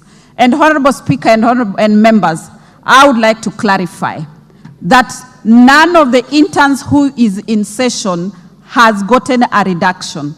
Of the interns in session that will be finishing or concluding their internship in June 2024, there is no reduction. It is the new interns who we are now posting that are going to get in under the terms of the stipend. From Honorable Junet, the issue of whole of nation approach. This was ordered by the Honorable Judge of the Employment and Labor Relations Court. That order is what brought us together. And the judge did guide on the membership of the whole of nation approach. And in respect and in compliance with the court order, that group under the whole of nation approach has been meeting to find solutions to this crisis, headed by Head of Public Service. Honorable Speaker and members, Honorable Junet wanted to know how 70 was arrived at. This was a guideline by the SRC. They would be the best then to explain how 70,000 was arrived at as a stipend. But need to say that they did look at the other interns within the nation, and actually they did inform us that the other interns are getting 25,000, and therefore they considered this higher and gave them 70,000. From Honorable Zamzam on Linda Mama, Honorable Speaker and honorable members, I would like to request, because there is a specific question on Linda Mama, I would like to request that I respond to it, because it's a substantive question that I'll be responding to later. Honorable Speaker, from Honorable Mwenje, he asked about expectant mothers and where do they go at this time of a crisis. Honorable Speaker and honorable members, I would like to appreciate Honorable Mwenje that despite him being a man, he is caring for the women. And for me as a woman, this is personal to me. As we speak now, Honorable Speaker and honorable members, we have levels of service in the Ministry of Health. We have level 2, which are dispensaries. Closest to the people within the villages, services are ongoing. We have level 3, which are health centers, Honorable Speaker and honorable members. services are ongoing in those places. Where we are affected most by this crisis is level 4, level 5, and level 6, which are referral hospitals. But we have put measures in place to ensure that emergency services are being attended to. Last week when I did a tour of Kenyatta National Hospital, the maternity was full.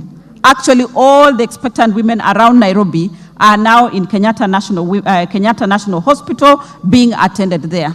So we really have to see that the ministry has put in some effort. And I also want to thank Honorable Speaker and Honorable members that despite this crisis, we have very patriotic doctors who are working.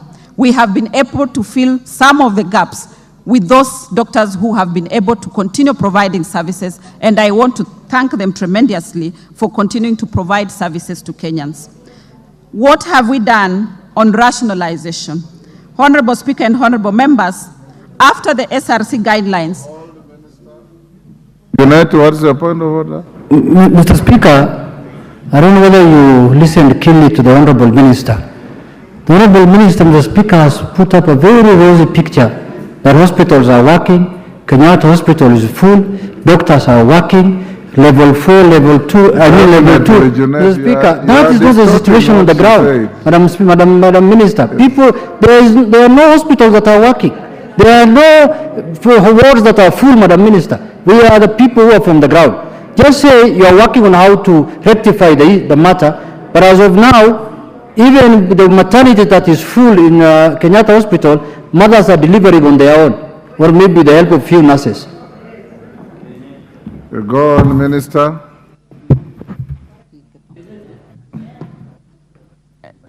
Thank you very much, Honorable Speaker and Honorable members.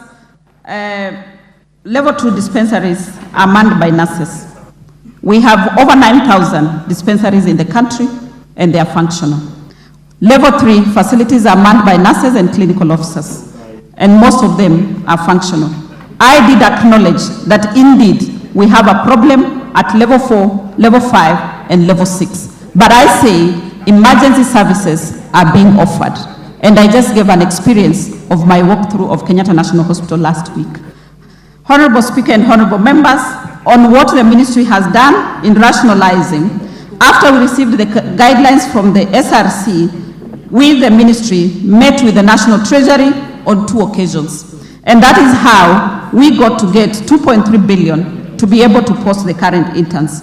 We have also been getting the numbers that are in the pipeline in the training institutions, so that then we plan ahead through the budgeting process to ensure that then they are taken care of. The other question, Honorable Speaker and members, is what is the ministry doing to ensure that this does not recur? And I would like to reiterate, Mr. Honorable Speaker, that through the medium-term, long-term position that I had raised earlier, we believe that the ministry will be able to resolve this, and this does not recur. However, Honorable Speaker and Honorable members, I would like to thank members of this House that the ministry brought to this House 4 acts, and they were able to be processed. One of the outcomes of those 4 acts is the Social Health Insurance Act. The Social Health Insurance Act, Honorable Speaker and Honorable members, as we sit here today, less than 20% of Kenyans have some form of medical insurance. So what we intend to achieve with the Social Health Insurance Act is to drive those numbers up and ensure as many as possible. Our target is to get at least 80% of Kenyans to be on insurance. And once resources are raised through the Social Health Insurance Act, we want to believe that we'll be able to take care of commodities, take care of equipment, and take care of the most important pillar of universal health coverage, which is the human resource for health. Honorable Speaker, the question from Honorable Kajwang about the CBA. Honorable Speaker and Honorable members, we cannot live in denial. We have 2 levels of government, the national government and the county governments. A collective bargaining agreement is a document signed between an employer and an employee. The ones that I spoke about, the CBA progress that has been made by the national government, is for those employees who are for national government. And therefore, I can authoritatively say that as the national government, we have managed to implement some of the things asked for in the CBA. Therefore, the relationship between employer, who is county government, and the doctors then should be managed as such between the county governments and the employees. The issue of return to work formula. Honorable Speaker and honorable members, this matter went to the court, and the honorable judge ordered that the doctors should suspend their strike and give negotiation a chance. And they did order that then discussions should continue under the whole of nation approach to this matter. And I want to believe once discussions are finalized, the doctors have suspended the strike, then a return to work formula will be arrived at. Thank you, Honorable Speaker and members.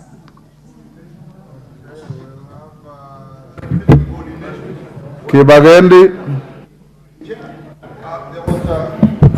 Honorable Nyikawa, you're out of order. I've not given you an opportunity. Thank you. I will come to you. Thank you, Honorable Speaker. I hardly give members to have a second bite, especially when you're a joyrider. Yes, Kibagendi. Thank you, Honorable Speaker. And my question to Honorable PS is why is NHIF not paying hospitals, both private and public hospitals, to the extent that our citizens are not able to get services? And in particular, there is discrimination to the region that I come from, Kisii County. Thank you. Elisha.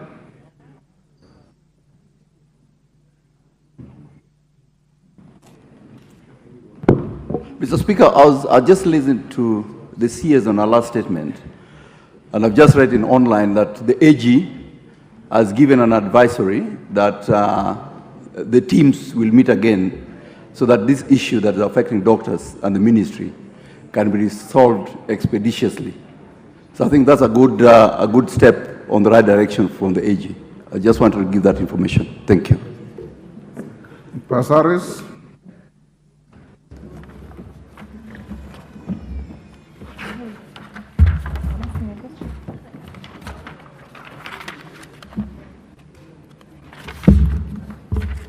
Thank you, Mr. Speaker. You have your own question? Yes, I do. Oh, then if you are not on this, I saw your name here, then hold, I'll come back to you. Dr. Nyikal, I'll go out of my way to give you a second bite. Chair, there was a question of coordination. And there's no chair here, it's only the speaker. Sorry. Mr. Speaker. Yes. It's a question of coordination. The Honorable, the Minister is right that they have paid at the national level and the county government have not paid.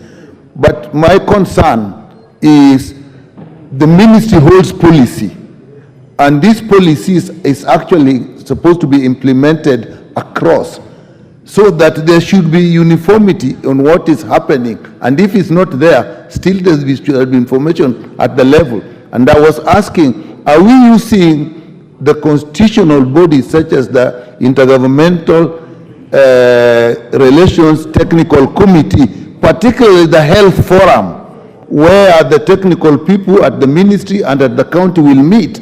And so things will be done similarly at the national level and the county level. That is my question. Is it being used? Is it useful? Thank you. Nisula. Mr. Speaker, I wanted to direct my question to the Cabinet Secretary. I am aware that the National Insurance Fund, the National Health Insurance Fund, NHIF, ended the Edu Afia, where our learners were being covered, and I just wanted to find out what is the alternative, or whether the shift is going to cover our learners in schools. Thank you. Who is the member there? Is that Edith Nyenze? Yes, Edith. Thank you, Speaker. I wanted to find out from the CS, how do you compare the rate of death from the time the doctors went on strike as compared to the last time last year? And as your ministry, is your ministry doing enough to ensure that the doctors go back to work. Okay, yes, women rep for Narok, Rebecca Tonkei.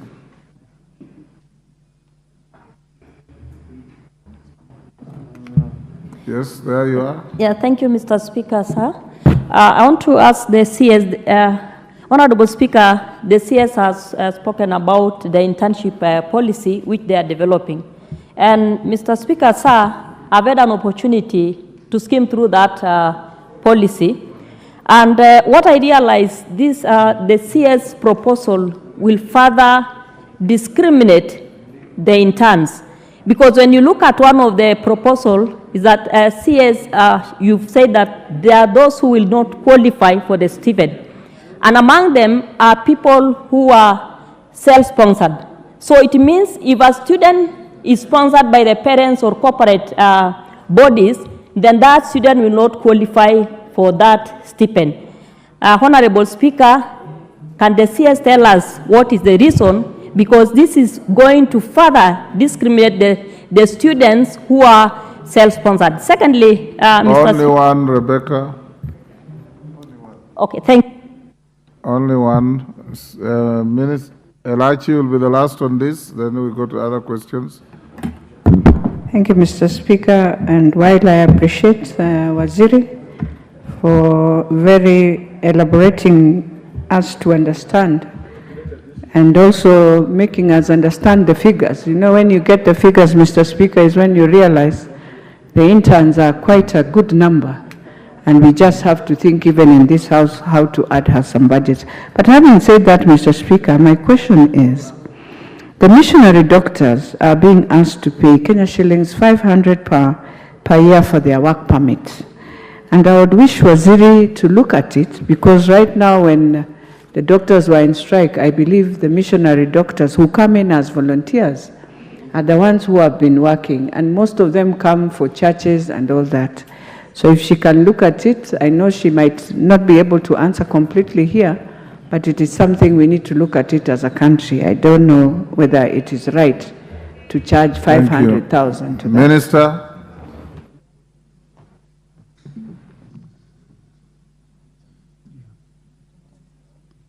Thank you, Honorable Speaker and Honorable Members. The question raised by Honorable Kibagendi regarding payment of NHIF claims. Indeed, there has been a delay in payment of claims due to delay in exchequer release. Honorable Speaker and Honorable Members, as we speak now, NHIF owes service providers close to 30 billion shillings.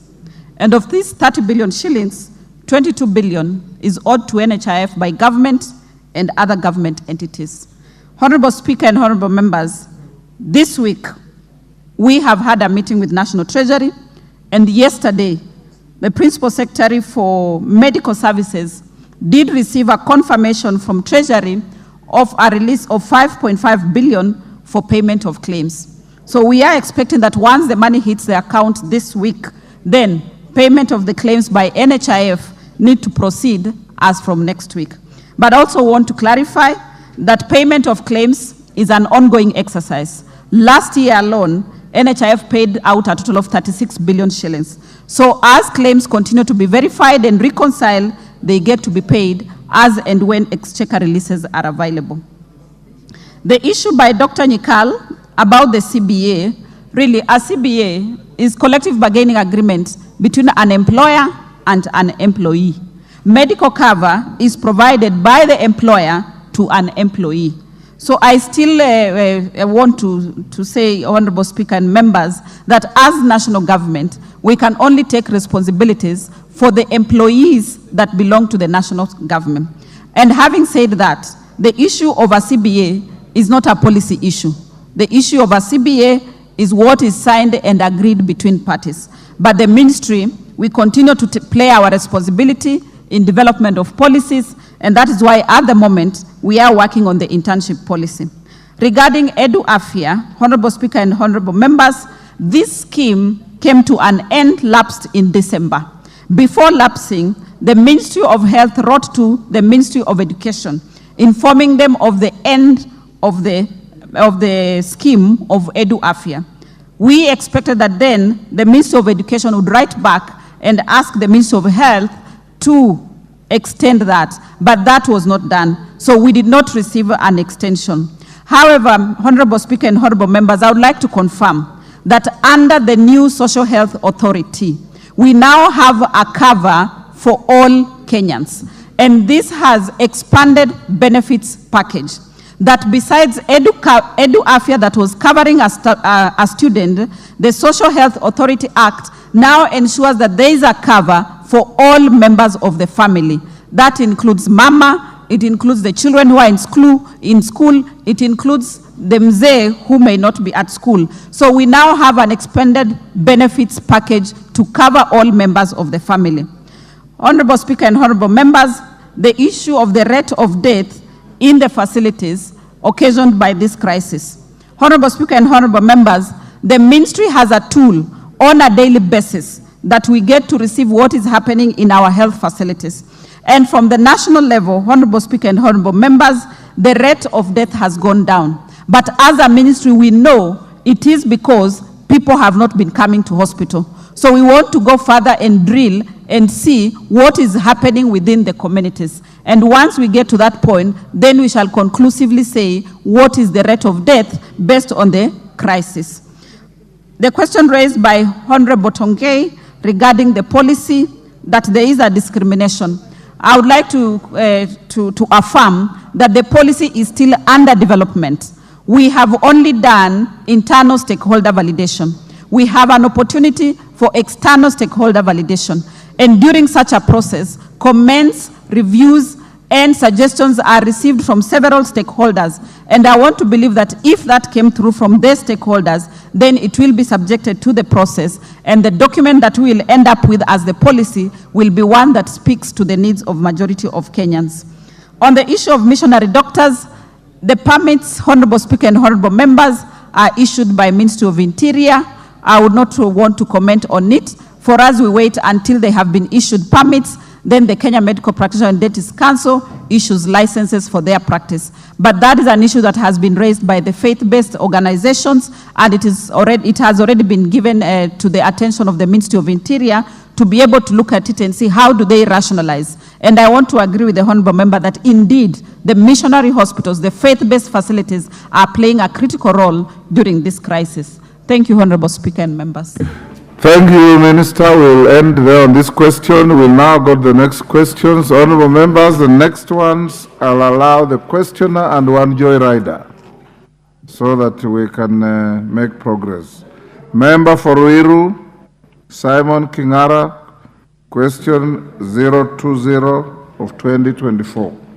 Thank you, Honorable Speaker. May I take this opportunity to thank you for granting me an opportunity to ask a question number 20 of 2024, directed to the Cabinet Secretary for Health. Could the Cabinet Secretary clarify whether the Kenyatta University could the Cabinet Secretary clarify whether the Kenyatta University Teaching, Referral and Research Hospital imposes high deposit before attending to patients and that the NHIF cover caters for very minimal amount as compared to other facilities such as Kenyatta National Hospital and Kiambu Level 5. Number two, Mr. Speaker, sir, could the Cabinet Secretary provide details on the budgetary allocation provided to the hospital in the financial year 2023-2024, and further confirm that the Credit Control Department holds numerous title deeds for patients who are unable to meet the high medical bills and considerable number of bodies are locked at the hospital mortuary. Finally, Mr. Speaker, could the Cabinet Secretary elaborate on measures by the Ministry to ensure affordability, including offering the waivers of health care services within the facility, especially given the diverse income levels of the population of rural and neighboring constituencies that the facility serves. Thank you, Mr. Speaker.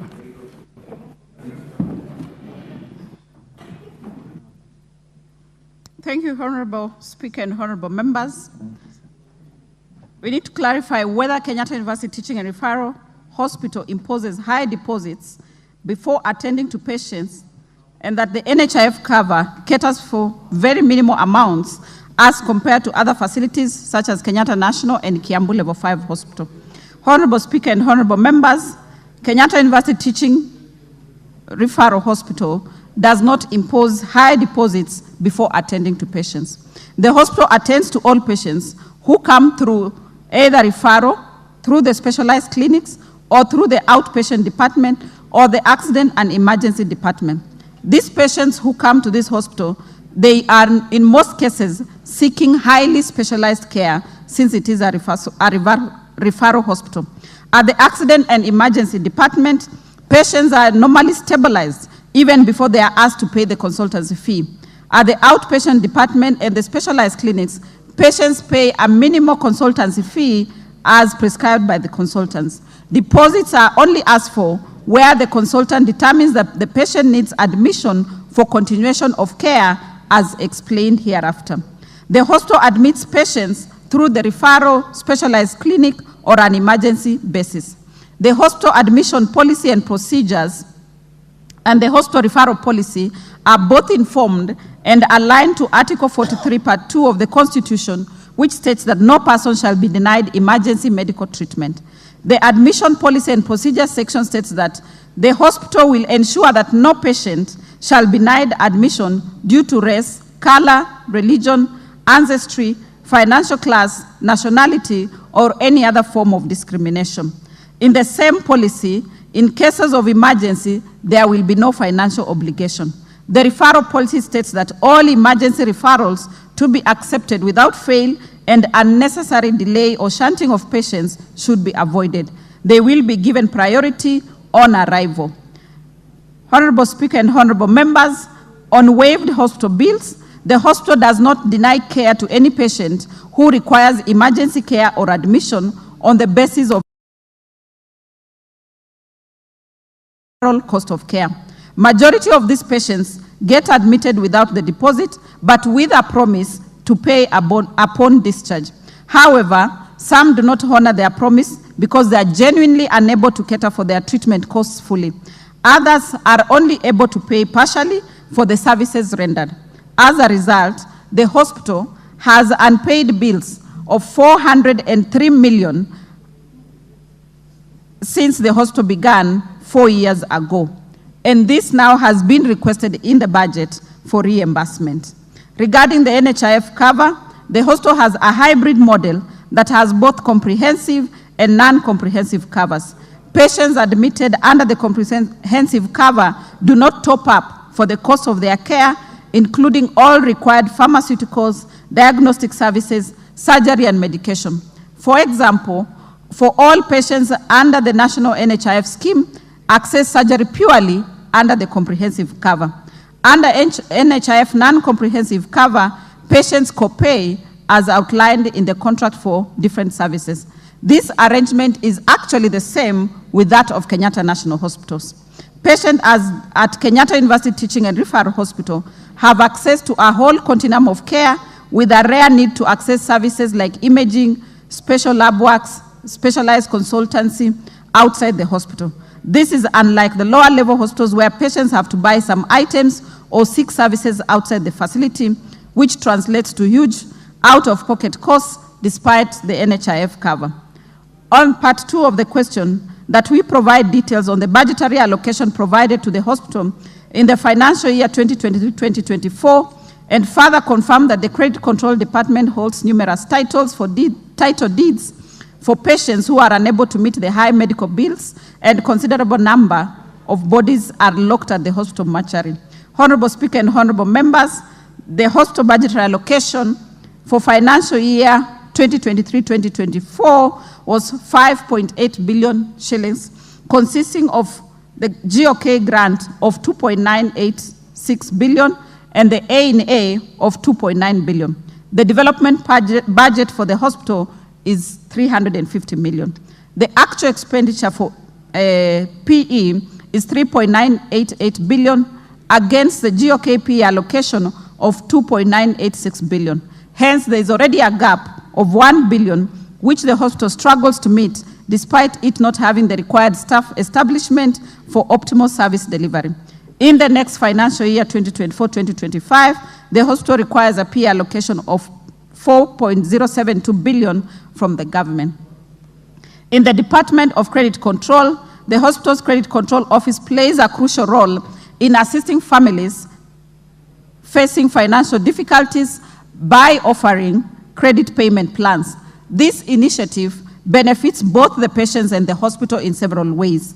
The benefit to the patient is that elimination of unnecessary hospital stay. Patients can leave the hospital once arrangement for payment has been made, and this reduces their stay. Prevention of accumulating unmanageable bills. By entering into credit payment plans, patients can manage their medical expenses over time rather than facing a large immediate financial pain. Reduced risk of hospital-acquired infections. Due to the shorter hospital stay, they decrease the likelihood of patients contracting infections during the time in their hospital. The benefit of these payment plans to the hospital is that there is availability of hospital space. Releasing patients who have settled their payment arrangement it frees up space, allowing the hospital to accommodate other patients. Efficient resource allocation. By recovering debts through credit payment plans, the hospital can allocate its resources more effectively, ensuring that resources are available for patients who need them.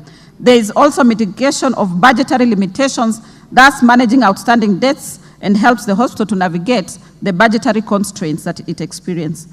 The use of title deeds as security for these arrangements. Title deeds are utilized solely as security for the commitments made by the patients or their families. Once the debt are fully recovered according to the agreed upon terms, the title deeds are returned to their respective owners.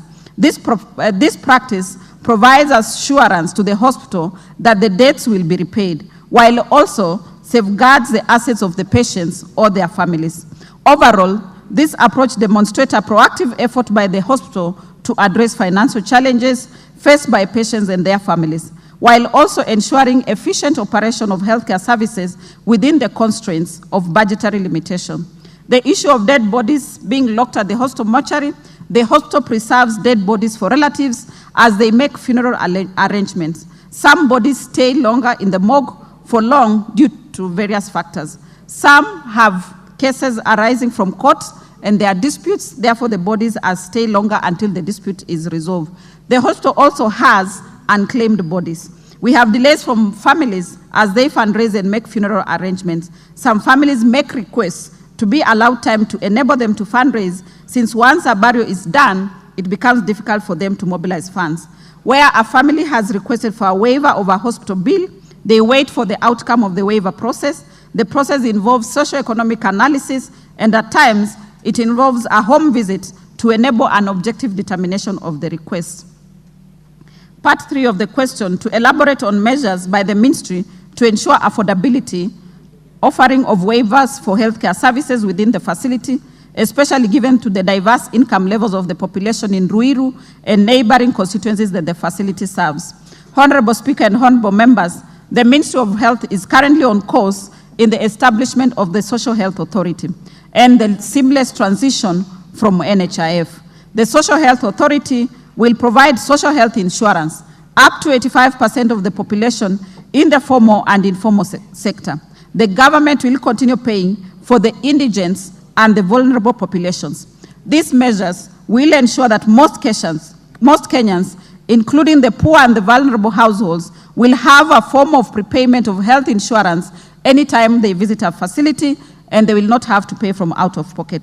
The Social Health Authority, together with the Ministry of Health, has developed a comprehensive health benefits package enough to cover at least 70% of the prevalent conditions. The citizens of Ruiru and Kenyans at large will have to register and contribute to the social health insurance depending on their ability to pay in order to access services, not just at Kenyatta University Teaching and Referral Hospitals, but within other facilities. the Ministry of Health come up with a clear communication strategy on universal health coverage that will sensitize citizens on the need to enroll in social health insurance and therefore be able to benefit on the expected benefits from the Social Health Authority. Honorable Speaker and honorable members, I hereby submit. Thank you. Member for Ruiru, you're satisfied?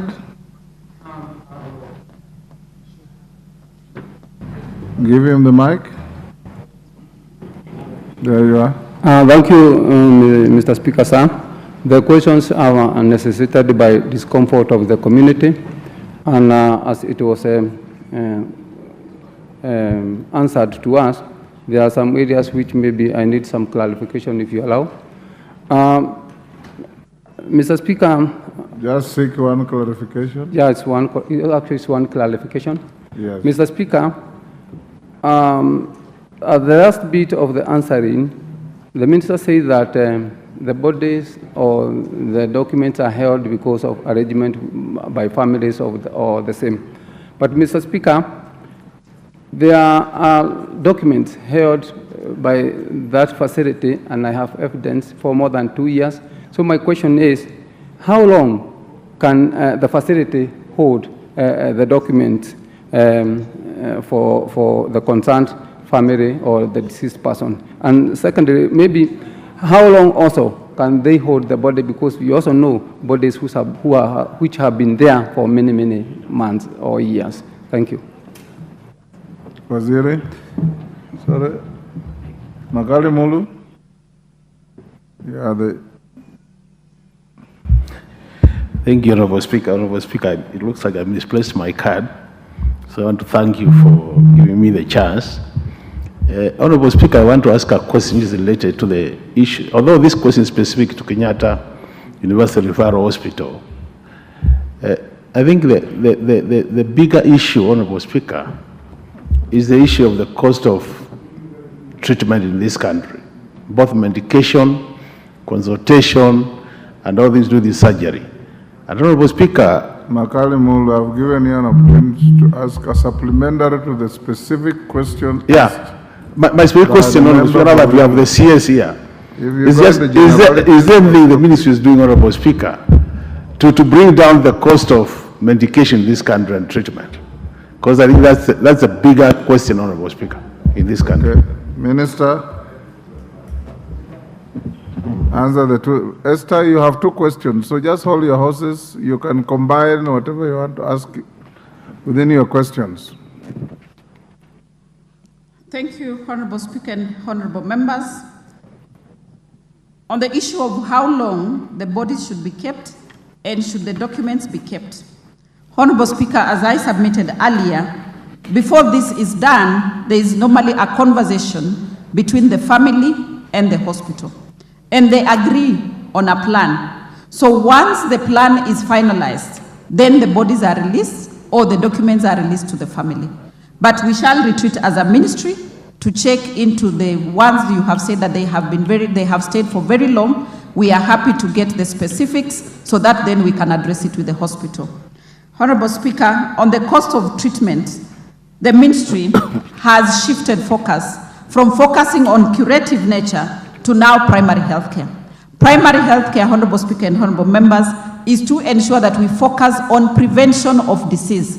In itself is a way of ensuring that we manage the cost of health care. But furthermore, in terms of the commodities and other health products and technologies, the ministry has reinvented and is working specifically to focus on local manufacturers to ensure that other costs that are lumped on products and technologies, being that they have been brought into the countries, are reduced. And so far, the Kenya Medical Supplies Agency Authority has been able to implement the local manufacturing policy, and close to 50% of the items are now being sourced locally. Chair and honorable members, I submit.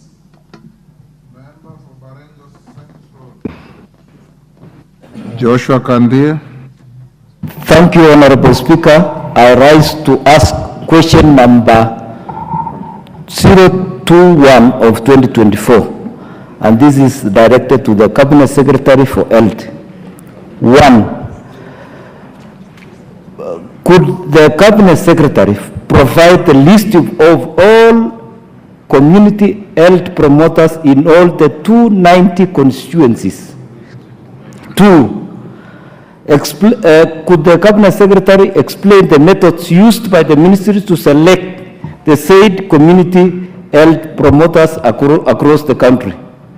3, could the cabinet secretary explain why drivers are not considered and counted as prone to risk while handling the emergency cases in Kenya? Thank you, Honorable Speaker. Minister. Thank you, Honorable Speaker and Honorable Members. The question is for the Ministry of Health to provide a list of all community health promoters in the 290 constituencies. Honorable Speaker and Honorable Members, I would like first to begin by saying community health services aim at empowering individuals, families, and communities to take charge of their health. Community health services are delivered by the community health promoters at the household level.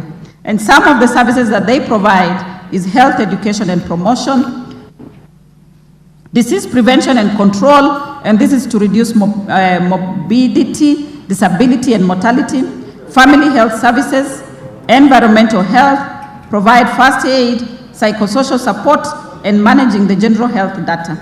Honorable Speaker and Honorable Members, community health promoters are assigned approximately 100 households which they visit on a routine basis. Each community health unit has 10 community health promoters. There is a community health committee that oversees the affairs of a community health unit. Each community health unit comprises of 5 to 7 members drawn from among the community members. We have a table, Honorable Speaker and Honorable Members, that has enumerated the community health promoters per county, but we have these names per constituency. Across the nation, we have 107,000 community health promoters. If we were to print, that would be very bulky, but we are able to offer the soft copy specifically for Baringo County, Baringo constituency, and any other constituency that may want to see the list of the community health promoters. On the second question... For the curiosity of the member, I don't know what he wants to know, but he just sent the soft copy of all the 290 constituencies. He will go through. If he has any issues, he can file a question through the committee. Okay. Thank you, Honorable Go to the Speaker. second question. On the second question, explain the method used by the ministry to select the said community health promoters across the country. Honorable Speaker and Honorable Members, the selection of community health promoter is guided by Section 9 of the Primary Health Care Act 2023, which defines the criteria for community health promoter as follows. A community health promoter shall be selected by the community through a public participation forum, and they shall be appointed by the county government. A person qualifies for selection and appointment as a community health promoter under subsection 1 if the person is a citizen of Kenya, is above the age of 18 and is of sound mind, is responsible and respected member of the community, understands the role of community health promoter, is a resident of the respective community for a continuous period of not less than 5 years prior to the appointment date, is literate and can read and write in at least one of the national languages and the local language, is not disqualified for appointment office by any other criteria of law. A community health promoter shall be appointed on such terms and conditions as the respective county public service board shall determine.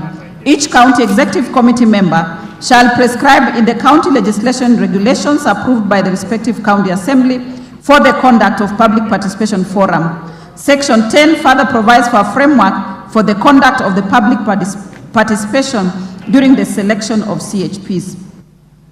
Conduct of public participation. In conducting the public participation forum under Section 9, the county executive committee member shall publish and publicize through the mechanisms established by a county government under Section 95 of the County Governments Act a notice of the proposed selection process at least 7 days before the conduct of the process.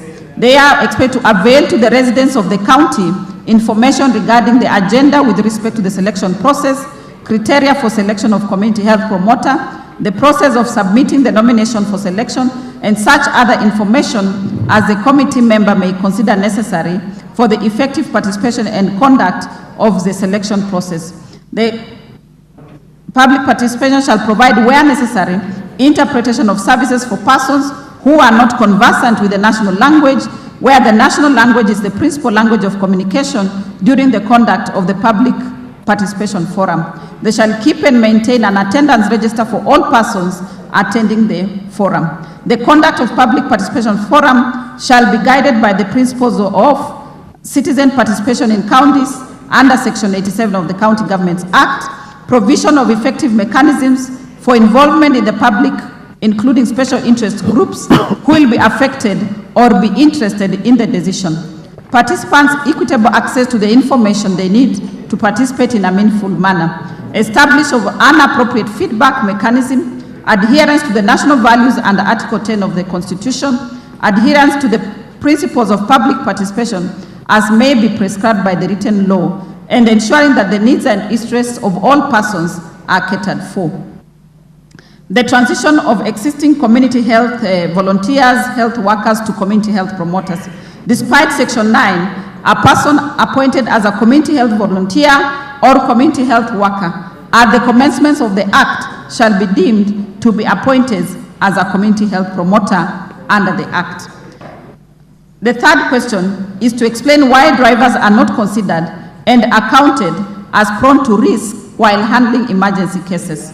Honorable Speaker and honorable members, delivery of universal health coverage, including quality emergency care to all Kenyans, is a priority for the Government of Kenya and the Ministry of Health. Emergency vehicle operators or ambulance drivers play a key role in the delivery of quality emergency care.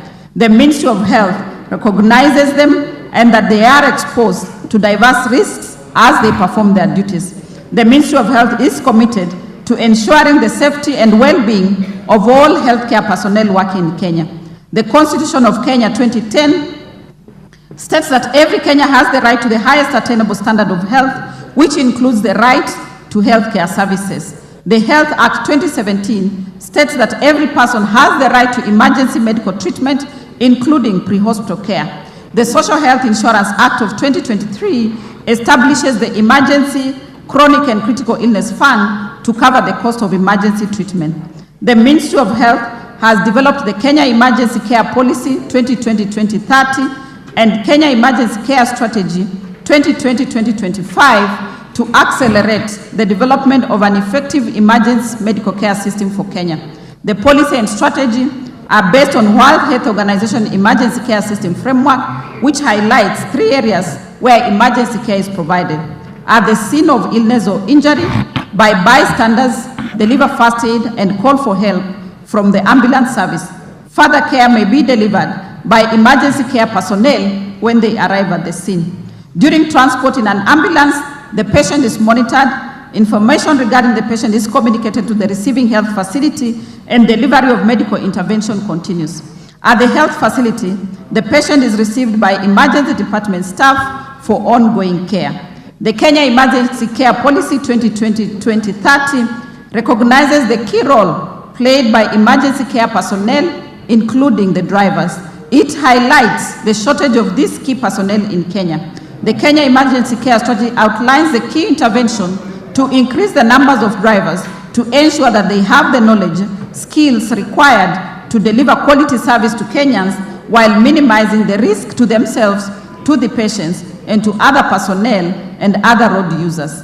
And the key interventions are development of a standardized curriculum for training of these drivers, establishment of a standardized framework for regulation, licensing, and continuous professional development of emergency ambulance drivers, institution of norms and standards for staffing all levels of emergency care. The ministry intends to roll out a holistic program to enhance capacity to motorcycle riders, institution drivers, matatu and lorry drivers on basic first aid and triage, which we have called Afya Barabarani. Training and equipping community health promoters on first aid and joint emergency interoperability principles, that is linking services together. The ministry plans to establish a command and control center linked to ambulance dispatch centers fire department, police, and all emergency support function a toll-free number to be provided to all sectors for emergency calls, immediate triage, sorting, and timely response. In 2019, the Kenya Bureau of Standards, in collaboration with the Ministry of Health, developed a minimum ground ambulance requirements. Compliance with these detailed requirements promotes safety for the ambulance drivers and all passengers traveling in an ambulance. In conclusion, the Ministry of Health is committed to delivering quality health services to all Kenyans. This includes the safety and well-being of healthcare personnel, including the ambulance drivers. While a lot remains to be done, and the Ministry is committed to delivery of quality training, registration, licensing, and continuous professional development is ongoing for the existing numbers. Honorable Speaker and honorable members, I submit. Thank you. Thank you. Kandi, are you satisfied? Give the mic to Honorable Kandi. Thank you, Honorable Speaker. I am partly satisfied. However, the last question, the CS has not given us whether they are going to be considered as, they are going to be given a risk allowance, drivers, because they are doing the same work the other emergency workers are doing. That is that was drivers in the ministry or drivers anywhere? Emergency drivers. Or emergency drivers. Yeah. Okay. And secondly, Mr. Speaker, I have a second question which the minister can answer. Can the cabinet secretary tell Kenyans whether the county government is paying these community health promoters, or they are relying on national government only? Minister, take a minute to answer that. We now must move faster. Thank you, Honorable Speaker and members. On the issue of risk allowance to drivers, I think that needs to be determined by the Salary and Remuneration Commission, and as a ministry, we will write to get their guidance. On the issue of payment to community health promoters, the national government and the county government have signed an intergovernment participating agreement whereby 50% of the stipend is paid by the national government and 50% of the stipend is paid by the county governments. I want to confirm that the national government is paying the stipends to the community health promoters. Thank you, Honorable Speaker and members. Duncan Marenge.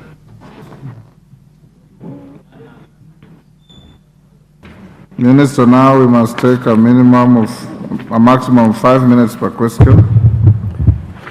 Thank you, Honorable Speaker. I wish to ask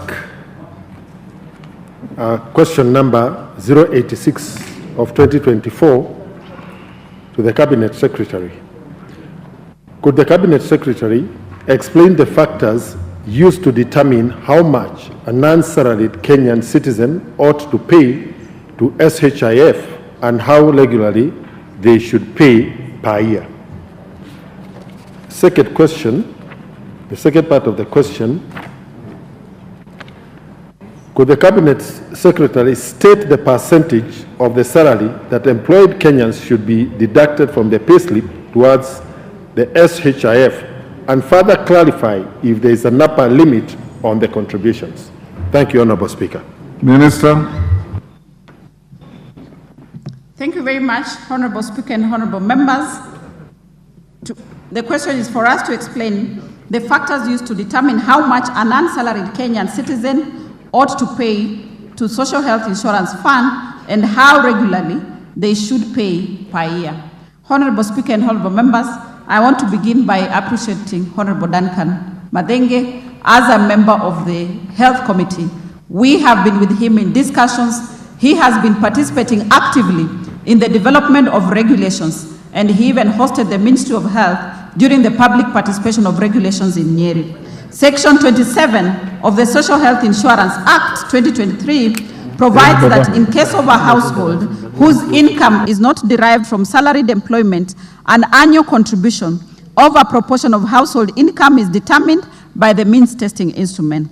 In the Social Health Insurance General Regulations 2024, this was further explained by Regulation 18, Part 1 to 2, which states that a household whose income is not derived from salaried employment shall pay an annual contribution to the Social Health Insurance Fund at a rate of 2.75% of household income as determined by the means testing instrument as per Regulation 21.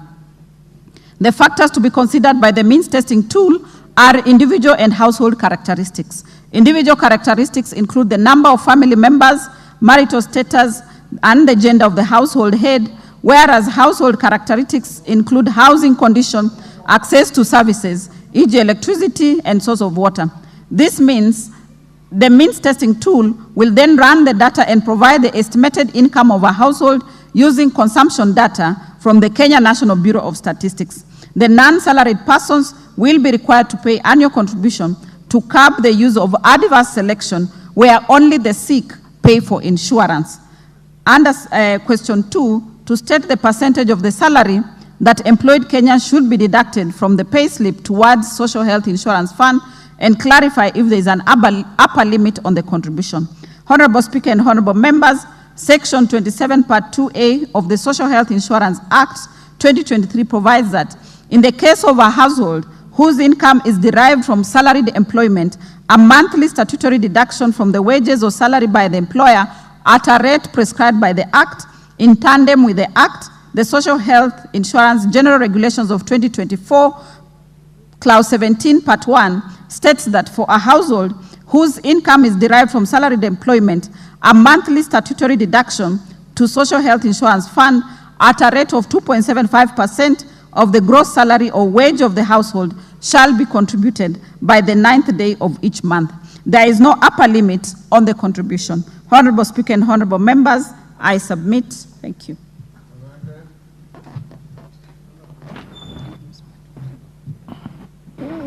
Speaker, I have a supplementary question.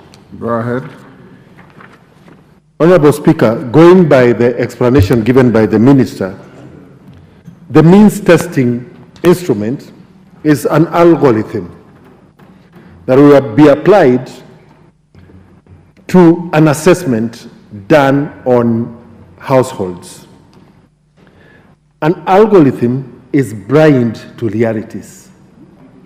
AI is insensitive to real life.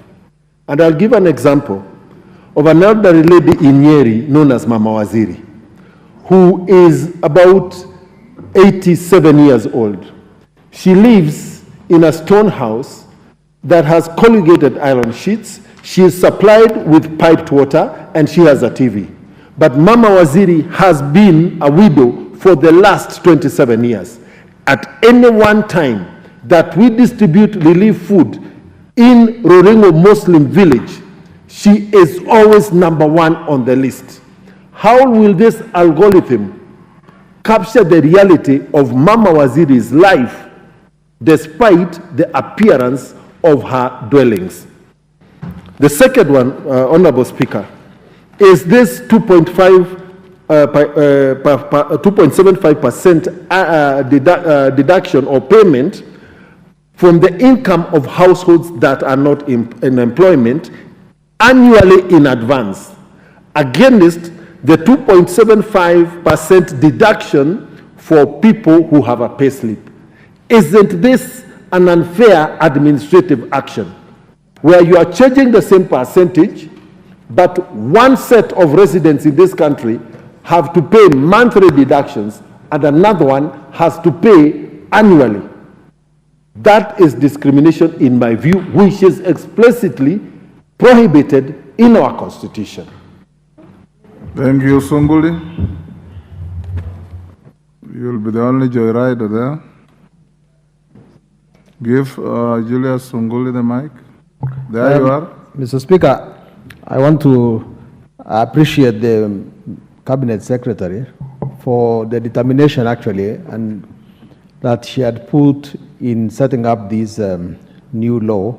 She has exhibited a lot of competence in this. As a member of the Health Committee, however, I want to ask the Cabinet Secretary maybe to clarify that there are no regulations as yet and that tomorrow she's appearing before the Committee on Delegated Legislation to present those draft regulations for passing. And, but on a more substantive way, that the minister, and this we have discussed in the health committee, can she now admit that actually what she is calling the means testing tool is a very, very complicated tool? Who will actually be carrying out the means testing? And isn't it true, Minister, that the results of this will be very subjective, and that what one person is paying will be very different from what another one will be paying? It's just like sitting on a plane, you don't know what the other customer has paid. Who will be testing? Who will be carrying out these means testing? It's a very, very complicated thing. Why don't we just come up with one flat rate for people to pay? Minister, can you answer those short questions in a minute or two? Thank you, Honorable Speaker and Honorable Members, and thank you, Honorable Madenge. I think we have had this discussion extensively during the development of the regulations. Means testing is a scientific tool that's developed by actuaries and health economists. But I want to confirm that we also have CHPs on the ground who know the real and true characteristic of each of the community members. So this will be put into consideration as well. But I also want to confirm that once a tool is developed, then it is subjected to piloting. That is when then issues that come out of that tool can be responded to. So the adjustments will be done as and we continue and as we implement. On the regulations, Honorable Sunkuli, we were with you when we met the committee on delegated legislation, and we did submit the regulations. They have since been gazetted and submitted to this House for discussions. Thank you, Honorable Speaker and Honorable Members. Ask both your questions. Minister, you will take question 87 and 88 at the same time. Thank you, Mr. Speaker. Mr. Speaker, I ask question number 87 of 2024. Could the Cabinet Secretary explain the measures taken by the government to equip hospitals to test and treat H. pylori? Part 2. Could the Cabinet Secretary provide statistics detailing the number of persons tested and treated for H. pylori in public hospitals? Question 88 of 2024. Could the Cabinet Secretary explain the measures taken by the government to provide surgical operations and medications for patients suffering from fistula but who cannot access medical cover? Part 2. Could the Cabinet Secretary state whether the Social Health Insurance Fund, SHIF, would cover surgical procedures and treatments for patients suffering from fistula? Thank you, Mr. Speaker.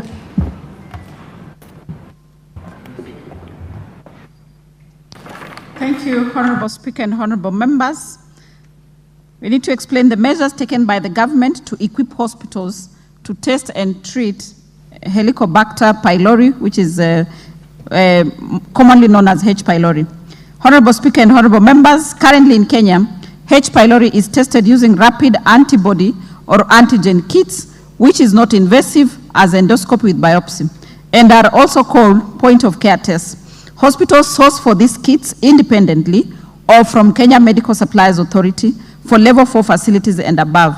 The ministry, however, is currently reviewing the specification of the test kits available with a view to including them in the laboratory essential diagnostic list. In level 4 to 6, biopsies are also done during endoscopy, which is an invasive procedure and requires specialized skill to perform it. The Kenya guidelines recommend that patients with H. pylori are treated using a combination of antibiotics and proton pump inhibitors. These medicines are listed in the Kenya Essential Medicine List of 2023 and are stocked by Kenya Medical Supplies Agency. The list guides counties and KEMSA in the procurement and distribution of medicines to various levels of care. According to the list, the proton pump inhibitors should be available in level 3 and level 4 facilities, while the antibiotics of choice are listed to be available in level 4. KEMSA also stocks the triple therapy kit, a kit comprising the 3 medicines for treatment of H. pylori, which is drawn by the counties for level 4 facilities and above. Part 2, provide statistics detailing the number of persons tested and treated for H. pylori in public hospitals. Honorable Speaker and honorable members, the statistics available are for the number tested for H. pylori and those tests that have turned positive.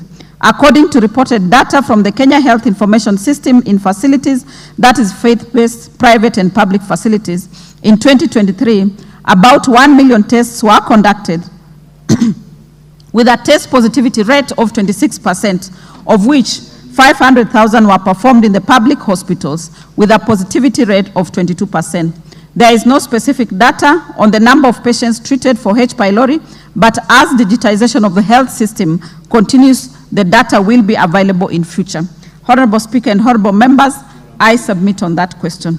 On the second question, explain the measures taken by the government to provide surgical operations and medication for patients suffering from fistula but who cannot access medical cover.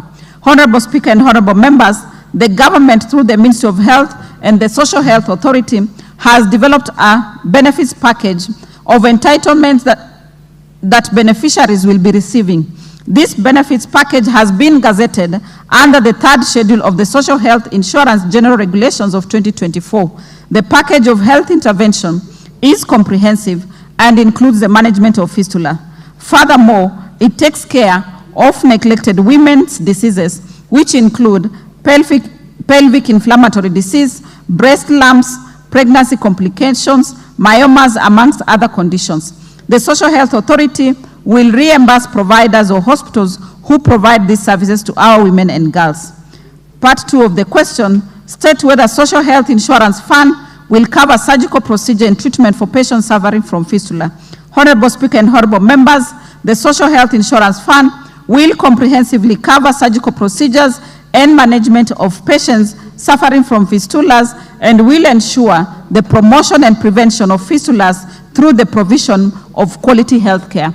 Honorable Speaker and honorable members, I invite members to look at the 3rd schedule of the Social Health Insurance General Regulations of 2024. The benefits package has been defined. Honorable Speaker and honorable members, I submit. Thank you. Esther Passaris, you are satisfied? Thank you, Mr. Speaker. Mr. Speaker, when it comes to, through the Speaker, CS, I want you to understand that when you look at H. pylori, when a woman goes to a hospital or a facility and she's having severe motion and stomach cramps and pain, and she needs to conduct tests, if she doesn't have NHIF or if she has NHIF, she is going to be asked for some money to conduct that test. The fact that she won't have the money to conduct that test, she will go home with untreated H. pylori. Now, at the moment, I've just checked with the public, with the Mama Lucy Hospital, the drug is actually out of stock. But what I want to say is, if H. pylori is untreated, and the government doesn't take it seriously in terms of making sure that we do random testing of society and of the communities to see where it's prevalent and what treatments can be happen, like we treat any other ailment, what's going to happen? We're going to deal with a lot of ulcers and stomach cancers. There could be a correlation between the increase in cancers of the colon because of untreated H. pylori. So for me, I was trying to get a global picture on whether the Ministry of Health sees H. pylori and the resultant illnesses, if it's untreated, as an issue, and if we have any plans to go to the public and test. Because amongst my friends, about 2-3 months ago, almost 6 of us all had H. pylori at the same time. So I'm beginning to think that it's prevalent, and we need to make an assessment of what's going on in the grassroots. When it comes to NHIF and fistula, fistula for me is, even though it's not life-threatening, it actually reduces the dignity of the lives of the women who suffer from fistula. I know that Kenyatta National Hospital offers the fistula surgeries with NHIF. Majority of the women who suffer from fistula do not have NHIF, so they're actually out there suffering. And when it comes to making sure that everybody is covered by SHIF going forward, I want to make a suggestion, Mr. Speaker, a suggestion on innovative financing, because right now you have not been able to get every Kenyan to actually sign up for NHIF, even at 500 shillings per household per month. So when we're going to shift, even if you're going to lower it and say it's X amount, I really believe that I agree with Mr. Honorable Mavenge that getting them to pay it lump sum in the beginning would not work. I would like to take you to innovative financing through transactional tax. Maybe it would be easier for us to consider that, because that was used to raise money for vaccines by putting a tax on business class tickets and economy tickets by certain countries that came up, and that's why we get vaccines at a low price. So if you actually put an innovative tax of X%. You are making a speech. Ask your question. Yeah, but I just wanted to know whether the ministry was looking at innovative tax as an option to getting the people that cannot afford to pay lump sum to actually join SHIFT through a tax on either their power bills or their mobile calls, because that's the way to make them actually not feel the burden and actually to loop everyone in to actually have the medical cover. Thank you. Thank you, Esther. Minister, you hear the passion of the Nairobi women rep. You agree with her? Thank you, Honorable Speaker and Honorable Members. Honorable Pasaris is my friend, and on many occasions she has come to bring me ideas of what we need to do at different levels. The issue of out of stock of the drug for H. pylori at Mama Lucy, I think we have the drug at KEMSA.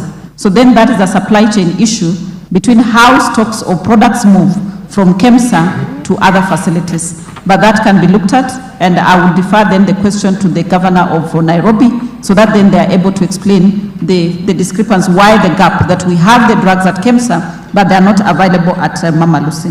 On the issue of fistula, Honorable Speaker and Honorable Members, one of the things that we need to do is to educate, because the most prevalent source of fistula is for young girls who get pregnant and their organs are not yet mature really to hold babies. That is how they end up then with fistula in most cases. So it's to empower girls, especially from the less privileged, so that then they can go to school, they can understand what are the repercussions of some of these things, and so that we get a sustainable solution to it. We also understand, Honorable Speaker and Honorable Members, that there are many factors to answer. Hold, Minister. Yes, Esther, is there a problem? Honorable Speaker, with due respect, during the time of the pandemic, we had over 300,000 girls that were defiled, all right, and became pregnant.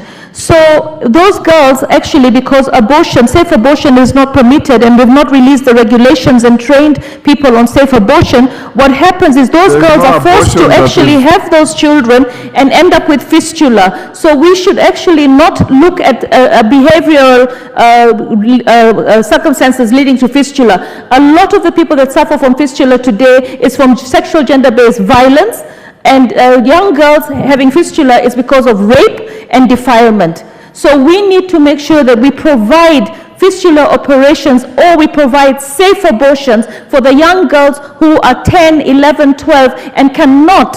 And the only reason we cannot provide safe abortions right now is because we have not released the regulations of safe abortions, and yet abortion is permitted by law when the doctor sees that the patient should have safe abortion. So at the moment, I think it's wrong to assume that it is behavioral characteristics of a girl that leads to fistula. I know lots of women who have delivered and they have small passages and they still have fistula, and those who are probably in marriages. So the women that I'm dealing with right now that have fistula are married women, and it can come through surgical procedures gone wrong too, and inflammations through urinary UTIs. You've made your point. Minister. Honorable Speaker and Honorable Members, I do understand, being a woman, the passion of Honorable Esther Pasaris on this issue. But I want to confirm that as the ministry, we are guided by the Constitution. And thankfully, we are speaking in the House that is responsible for making the laws. So as it stands, abortion in Kenya is not allowed unless it is determined that the life of the mother and the child are at risk, and that has to be determined by a medical practitioner. So when that is amended, then the ministry will be able to take action based on that. But I want to thank Honorable Pasaris and invite her to my office so that we can have deeper conversations. Thank you, Honorable Speaker and members. Last on this, Wamchomba. Member for Githunguri.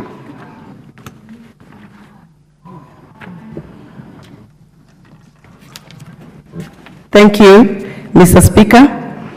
I rise to ask question number 1010 to the Cabinet Secretary for Health. Could the Cabinet Secretary clarify whether the National Health Insurance Fund, that is NHIF, has ceased remitting funds to private hospitals for provision of free maternity services? And if so, what steps are being taken to ensure continued access to these services by pregnant women, and particularly from low-income backgrounds? 2, explain the measures taken to ensure the continued operation and access to free maternity services under the Linda Mama initiative, particularly in the light of Social Health Insurance Fund, yet to be fully implemented. And 3, provide details on how the Social Health Insurance Fund will facilitate comprehensive access to reproductive health care for women. Thank you, Mr. Speaker. Thank you, Minister. Thank you, Honorable Speaker and Honorable members. This is the question that ties up to the question that had been asked by Honorable Zamzam, and I wish to respond as follows. Honorable Speaker and Honorable members, the free maternity services are financed by the Exchequer through National Hospital Insurance Fund on a fee-for-service arrangement. The fund has not ceased remitting funds to private hospitals for provision of these services, and mothers continue to get services from contracted facilities. Facilities in turn bill National Health Insurance Fund thereafter. However, there has been a delay in remittance of Exchequer from the National Treasury. The Ministry has engaged the National Treasury for release of 4.098 billion owed under the Linda Mama scheme. The Ministry has this week received a confirmation from Treasury on release of a total of 5.5 billion for NHIF, and of these, 2.5 billion is for Linda Mama. If we receive this 5.5 billion within this week, then payment of claims for Linda Mama will start from next week. On the second issue, explain measures taken to ensure the continued operation and access to free maternity services under Linda Mama initiative, particularly in the light of Social Health Insurance Fund, yet to be fully implemented. Honorable Speaker and honorable members, the government enacted the Social Health Insurance Act 2023 to provide a framework for improved health outcomes and financial protection in line with the right to health and universal health coverage. The Act establishes the Social Health Authority that will manage the Primary Health Care Fund, Social Health Insurance Fund, and the Emergency Chronic and Critical Illness Fund. Maternity services have been provided as part of the scope of the benefits package to be accessed under Social Health Authority. To access the benefits package under Social Health Authority, all Kenyans are expected to register with Social Health Authority in line with the Social Health Insurance General Regulations of 2024.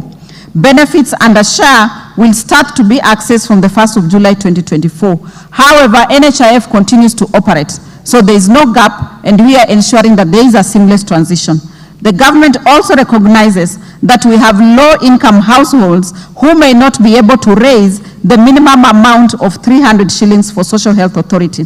The government will, in this regard, pay premiums for these households who may include pregnant women in order to enable them access maternity services. This is in line with Section 27, Part 2C of the Act, which provides that in the case of households in need of financial assistance as determined by the government at a rate appropriated by Parliament and county assemblies for that purpose as prescribed under this Act. Part 3, provide details on how the Social Health Insurance Fund will facilitate comprehensive access to productive health care for women. Honorable Speaker and honorable members, the Social Health Authority will facilitate comprehensive access to reproductive health care for women by providing explicit listed benefits accessible at level 2 and level 3 health facilities and at no cost to the member through the primary health care fund, which is fully financed by the government. A list of the benefits package of maternity services to be accessed through primary health care fund and Social Health Authority has been annexed to this presentation, and we shall leave it behind. Some of the benefits include access to family planning, antenatal care, pre and post delivery visits, deliveries, that is normal delivery and cesarean sections, complications related to deliveries. Just before and after the launch of the benefits package, the authority will invest in massive communication campaigns to inform mothers and all Kenyans of their entitlement to these benefits. Honorable Speaker and honorable members, I am aware that some members are thinking that Linda Mama has been scrapped and therefore there is no benefit for women. Honorable Speaker and honorable members, I wish to confirm that myself, I am a mother of 2, and indeed, I am aspiring to be a mother of 5. Therefore, the existence of Linda Mama will therefore ensure that all benefits under Linda Mama are ring-fenced, not just for myself as an aspiring mother, but for all the women of this country. Honorable Speaker and honorable members, I submit. Thank you.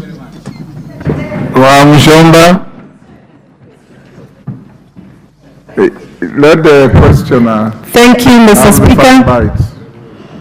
I appreciate that we have gotten some response from the Cabinet Secretary concerning Linda Mama, and indeed congratulate her for aspiring to be a mother of 5 in the near future, and wish you well. However, Mr. Speaker, yesterday morning I visited a facility, a private facility in Kiambu County, after a few women alerted me that they have been apprehended in hospital because they were not able to pay for their medical care after delivery, and they held with them an NHIF card, which was not admissible. I had to plead with the hospital to allow the mothers to leave the facility and give my personal guarantee that should they not be able to take care of their bills, I will do so as a mother. And therefore, when the minister tells us that she acknowledged that there has been a delay of remittance of some fund from Exchequer to some private facilities, she's right. And she says she's hopeful that that remittance is going to be done as soon as possible. She says this week. Ask your. So the question is, what remedy should you give to such a mother who called me yesterday? What is she supposed to do when she goes to a hospital to deliver, noting that babies don't wait for next week for Exchequer to pay for the money? What remedy does the minister provide for that mother of Kenya who is now in hospital to deliver, has a card, and it is not admissible in private facility? Thank you. The first joyrider, Irene Mayaka. Thank you, Honorable Speaker, for the opportunity. Honorable Speaker, I just want to inquire from the Minister. I recall on the 8th of June in 2022, the then Deputy President, William Ruto, gave a pledge that under his administration, new mothers will get 3 months supply of diapers upon delivery. From what I know in Nyamira County, I have never seen that happen. So I just want to know, is this a pledge that drank water? Thank you. Yes, Milemba. Thank you, Honorable Speaker. Let me begin by thanking the Minister for having gotten 2 ready for this session. I've been following very keenly. Congratulations with the team. Number 1 as a question. Honorable Speaker, the Minister should know that we have a lot of touch with the ground. Is she aware that the NHIF in particular, riding on the question by Honorable Muchomba, has not paid hospitals since July 2023, and I wanted to speak on that. And that today, some hospitals are actually turning away NHIF cards, especially for our teachers. And I've been given examples here already, like some of the hospitals, but I wouldn't want to mention them because of the privacy policy. Please, that's my question. Isula. Thank you, Mr. Speaker. And also, let me take this opportunity to congratulate Madam CS, because listening to her, she seems to have done her homework and also knows her stuff in the quality of answers that she has given to us to the questions. I just want to ask the CS, in terms of ensuring there is a smooth transition, because, you know, Kenyans are talking about, they don't have a problem with the taxes or deductions being made, but they want to get the services of the monies that are being deducted or the taxes that they are paying. What measures have you put in place as a ministry and also as a fund to ensure that there are no lapses like the one we are seeing, especially with our mothers, when they go to the hospital? Secondly, the last question is that there's been this monster called cartels. You know that NHIF, why we're moving from NHIF to SHIF, is because we want to deal with the cartels and not face the challenges that NHIF is facing now. So I would just like to hear briefly what measures have been put in place by the ministry to ensure that we don't get any excuses in what Kenyans expect to get, and what is this monster called cartels. Thank you, Mr. Speaker, and thank you, CS. And I also want to congratulate her for the strong show she has shown this evening on the questions that were asked and the quality of answers she has given. Mr. Speaker, I wanted to ask the Cabinet Secretary. There's an issue of cancer centers in this country, and cancer is an issue that is of national importance. We have three cancer centers in this region, Mr. Speaker, that are manned by the county government. That is Mombasa, Garissa, and Nakuru. They are all failing to offer services. And I was asking whether the minister can consider that those centers be referred back to the national government for service delivery. And considering that NHIF today is not able to accept the cards that patients are taking again to those same facilities. Those facilities are actually dying, and I'm requesting the minister to consider that these facilities are reverted back to the national government for management purposes. Thank you. Last, Karoli Omondi. Mudhoni, you also have a question? Karoli, quick one. Thank you very much, Right Honorable Speaker.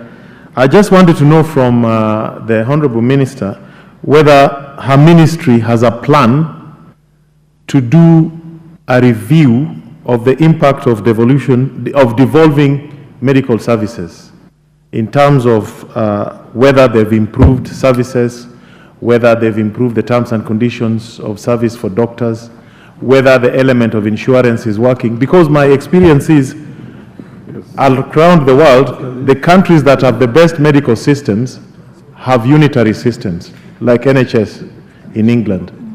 Those that don't have, like in the US, medical services are in very poor, sorry state. Or if you go to the Scandinavian, where there's collectivization of insurance, everybody collects tax, there's one unitary medical supply system.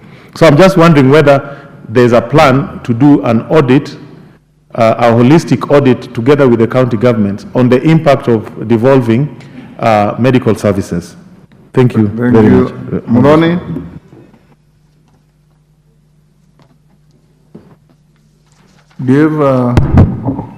Thank you, Honorable Speaker. Indeed, Honorable Speaker, I want to round the CS Health. She's well prepared, and I'm sure she has tackled a lot of issues that members had. Honorable Speaker, I just have two concerns. One, as we shift from NHIF going to the new SHIF,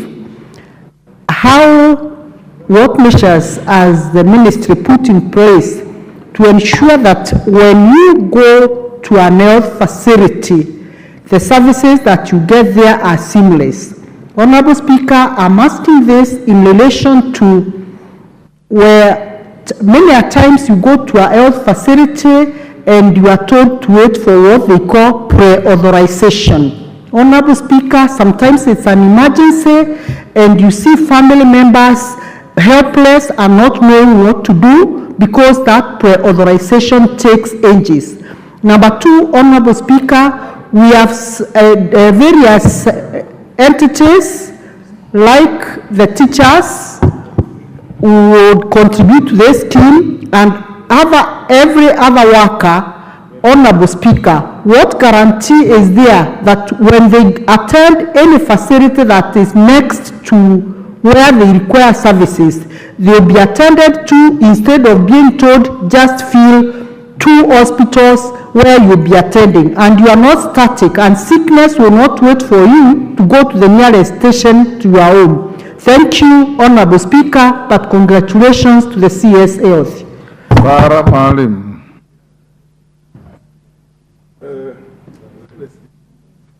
Give Farah the mic.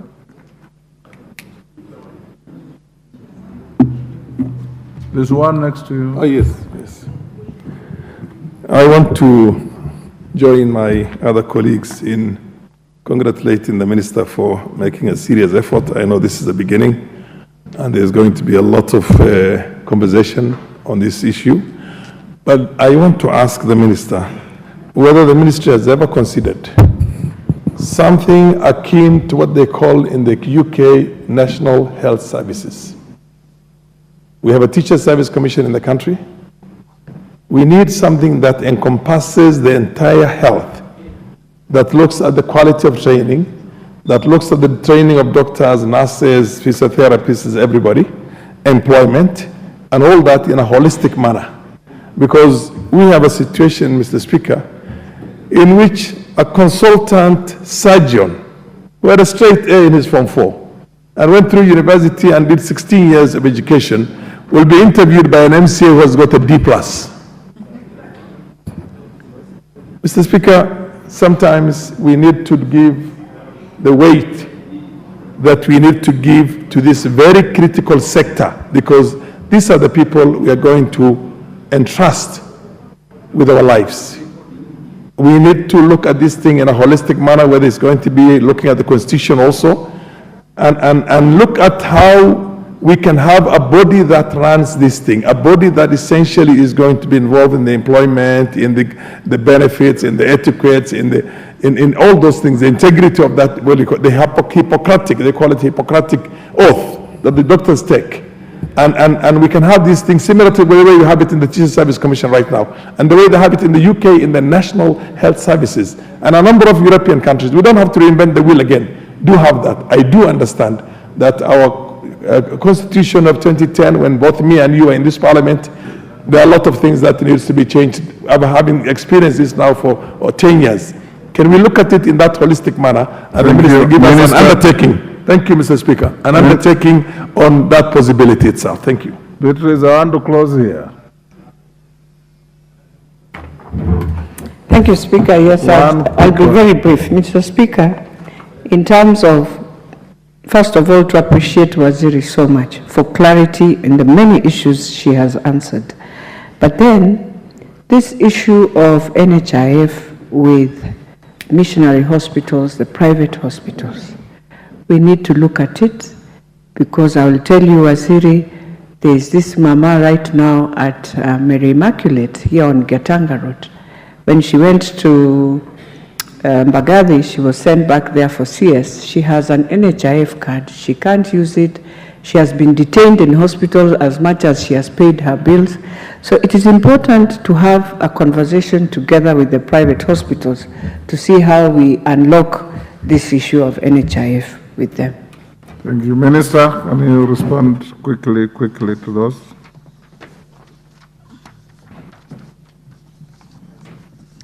Thank you, Honorable Speaker and Honorable Members. I appreciate the question. The first question from Honorable Wamshomba on the remedy. That is the instant remedy as we speak. Honorable Speaker and Honorable Members, the crisis that we are in is affecting the health sector. But I also want to confirm, Honorable Speaker and Honorable Members, that level 2 facilities, that is the dispensaries, that are manned by the nursing officers are functional. Level 3 facilities, the health centers, are equally functional. Where this crisis has hit us most is on level 4, level 5, and level 6, where the specialized services are needed. Honorable Speaker and honorable members, we have put in place mechanism to ensure that emergency care that is required is given in all the national referral hospitals. But with the meetings that we have had with governors, we have asked them to also put in place measures to ensure that should a mother need emergency care or any Kenyan need emergency care, they should be attended to. Administrative actions have been taken, including employing some doctors on short-term contracts, including employing some locums to be able to fill the gap. So, as a ministry, we have put in our best effort to ensure that the services are being provided, but we acknowledge the crisis that is at hand. And that is why, Honorable Speaker and honorable members, I would like to plead the doctors of this country that the life is most important. With the monies, negotiations can always be done. If today you don't get it and circumstances improve tomorrow, a doctor will be able to be paid. But if we lose a life, we will not be able to recover that life. So I would like to speak to the doctors, Honorable Speaker and honorable members, that they come back and comply with the court order and suspend the strike and give these talks a chance so that we get amicable solutions. On the question raised by Honorable Mayaka on the diapers for mothers, Honorable Speaker and honorable members, I would like to confirm that the Kenya Kwanza government had a huge manifesto and there is a plan on delivering of the manifesto. Quite a number of the items that were listed in the manifesto have been achieved. Implementation of a manifesto is progressive. And I want to say, as a ministry, we are seized of that matter. And at the opportune time, when resources are allocated, and thankfully I'm speaking in the House that oversees resource allocation, once we get the resources for diapers, we shall be able to give them to mothers. But I want to confirm that this Kenya Kwanza government is committed to implementing its manifesto. The question raised by Honorable Malemba on the transition from NHIF to Social Health Authority, yes, there's a lot of anxiety across the country. Many people, and even facilities, are thinking that maybe their claims will not be paid. But I want to confirm to the nation that we have a transitional committee whose terms of reference is one, to ascertain the claims, to reconcile the claims, so that the assets and liabilities of NHIF will be moved to Social Health Authority. Any claim that will not have been paid by the time we transit on the 1st of July will be taken over by the Social Health Authority. So I want to appeal to facilities, those who are denying Kenyan services, that your claims will be verified, reconciled, and paid once resources are available. And I have just confirmed, Honorable Speaker and members, that this week we have received confirmation from Treasury of release of 5.5 billion. That is going to go towards payment of claims. On the question raised by Honorable Naisula regarding the services, what are we going to do to ensure that services are ring-fenced under the Social Health Authority? Honorable Speaker and honorable members, the Social Health Authority is 90% digitized. And the reason why it is 90% digitized is to ensure that we remove the risks that existed in the National Health Insurance Fund that enabled or was able to oversee leakage of revenues and leakage of resources from National Health Insurance Fund. We have a digitized system that is able to ring fence, and equally in the new laws, we now have free primary health care under level 1, 2, and 3. That is going to be provided without a Kenyan having to pay anything. But once they are referred to level 4 and other level 5 and 6, then their Social Health Insurance Act fund kicks in to take care of them. The issue of cartels, Honorable Speaker and honorable members, is an issue of the system and governance. And that we are working on it. We have been able to demonstrate through KEMSA on what we have been able to do. Equally through the National Health Insurance Fund, The governance issue, we have taken care of it. Under the Social Health Authority Act, the board was carefully selected. We are going to do a careful selection of all the people who will work in that institution. But we should get the comfort of having a digitized system that is free from any manipulation to ensure that then systems run as envisaged. On the question of the cancer centers, and I want to acknowledge that indeed the national government gave these cancer centers. And like especially in the case of Garissa County, it is the county that came asking the ministry to ensure they hand over quickly the cancer center. And that was done. But we have received reports, including the Committee of Health which visited that, and we have a report at the Ministry of Health. And we are in discussion of how then we support those regional cancer centers. Because we cannot arbitrarily say that now we bring them back to the national government, but we can get into a framework of management.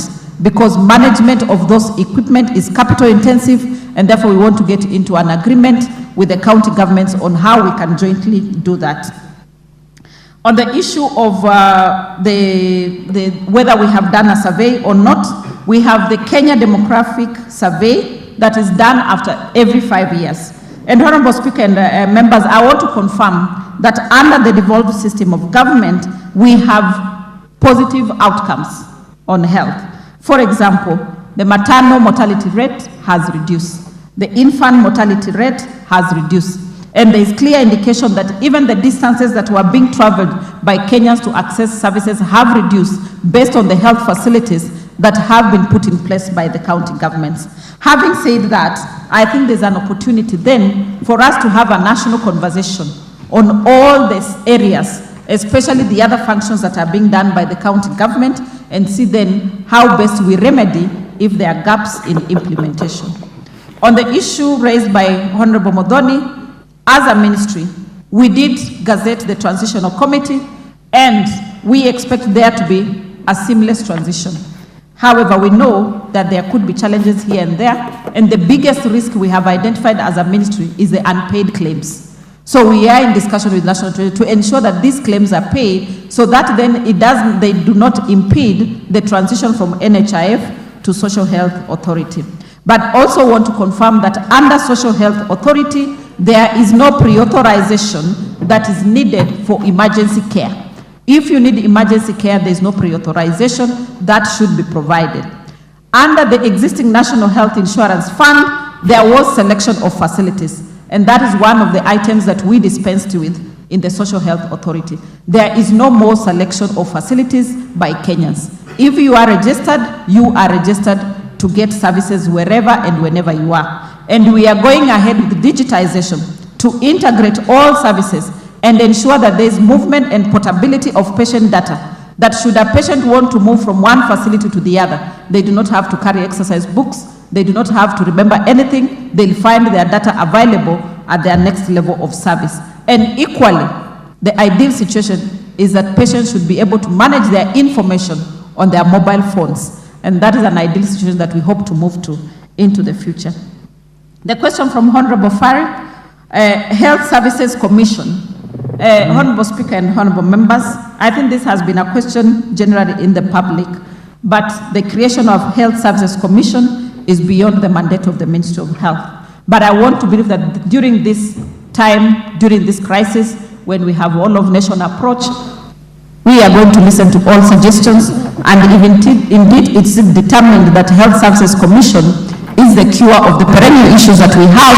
I believe the responsible arms of government will then be able to start a conversation. But having said that, the Kenya Kwanza government operationalized the Kenya Health Human Resource Advisory Council. It is meant to be able to manage the human resource for health, be able even to manage the distribution of different cadres across the counties. And all we need is resources to finance that.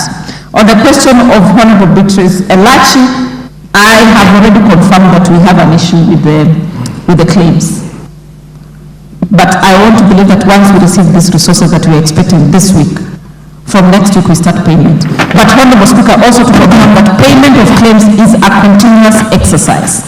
Last year only, NHIF paid out a total of 36 billion in terms of claims. So this is a continuous exercise that will continue, but where we have specific cases as a ministry, we are ready and we shall be looking into the specific issues that have been raised so that we handle them. Honorable Speaker and honorable members, I would like to confirm that the Kenya Kwanza government has a plan on delivering UHC. And as a ministry, we have clarity on what we need to do to deliver universal health coverage. We have worked on the commodities through the reforms at KEMSA. We have worked on financing through the laws that we have put in place. And we had already started working on human resource for health. Unfortunately, this crisis came in, but I want to believe that it is an opportunity for the Ministry of Health to be able to resolve the HRH issues for once and for all. Honorable Speaker and honorable members, I submit. Thank you. Thank you, honorable members. Thank you, Minister. That is the end of question time. You and your team are released. Next order.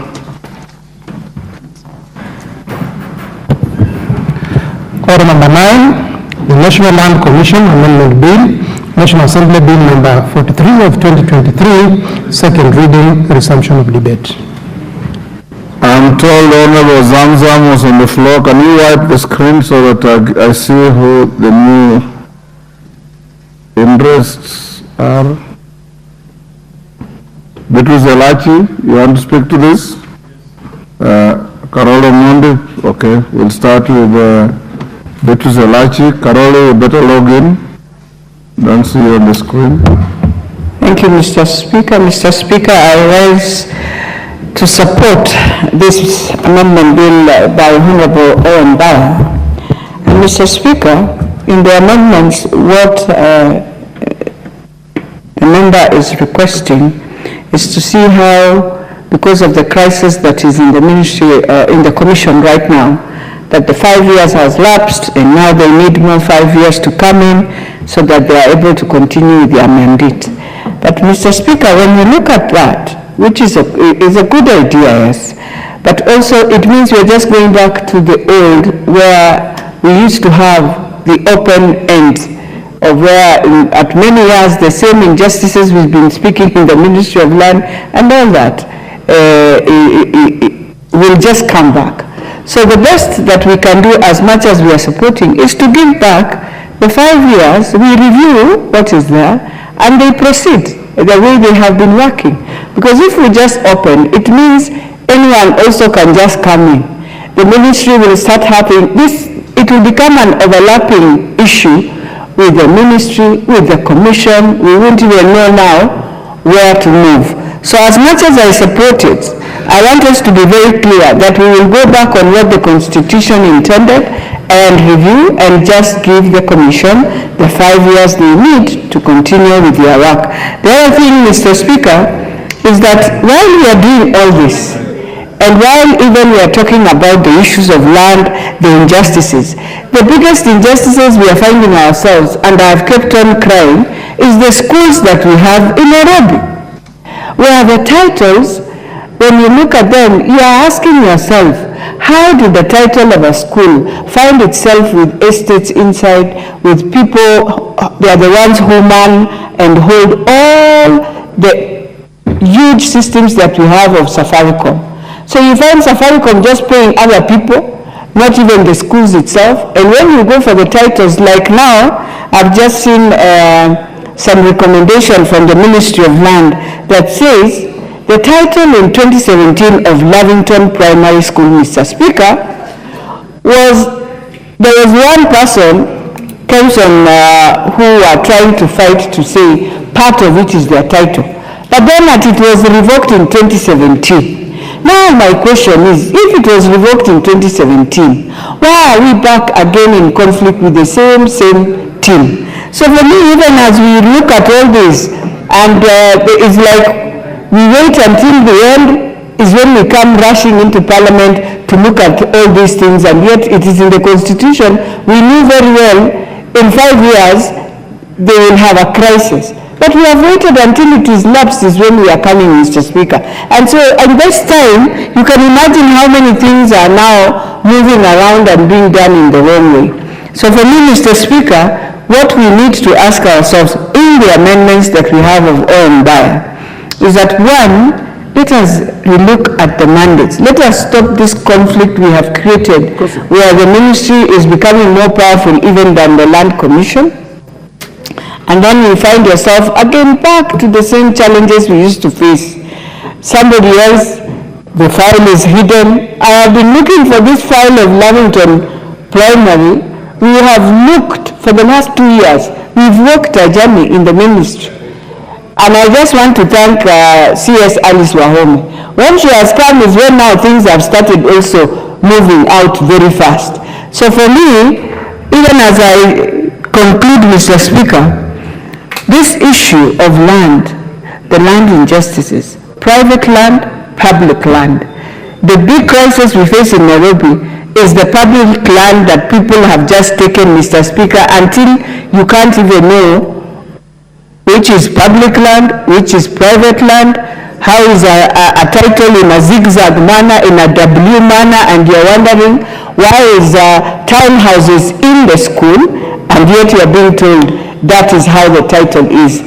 As we look at that amendment, Mr. Speaker, we want also this House to come up with a clear resolution of all our schools and to go back and look at the map of these schools in a proper way, the way the deed was, and tell ourselves, how did we end up losing so much land that was meant, a primary school in Nairobi was meant to have a secondary school, Mr. Speaker. Today we can't. And even if we have, we are squeezing them because people have taken this land. And when you go for the title itself, you find yourself in a crisis with Nairobi. What's your point of order, Honorable KJ? Mr. Speaker, as you would appreciate, the last thing I would want to do is to interrupt my very good neighbor, the Honorable Beatrice Alachi, especially when she's making such an important point regarding school land in Nairobi. And Mr. Speaker, that would point us to the weighty nature of the matter that is on the floor before us, knowing how critical land issues are.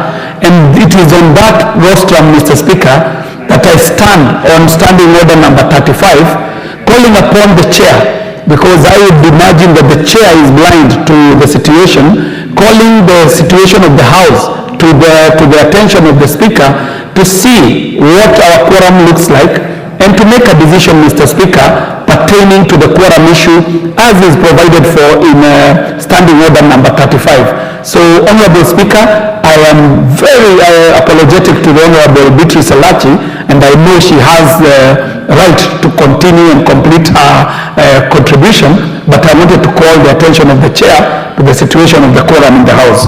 Thank you very much, Mr. Speaker. Indeed, yes, it's abundantly clear that we not only don't have a quorum, but we do have, I don't know how many people, is it 5 or 6 people in there?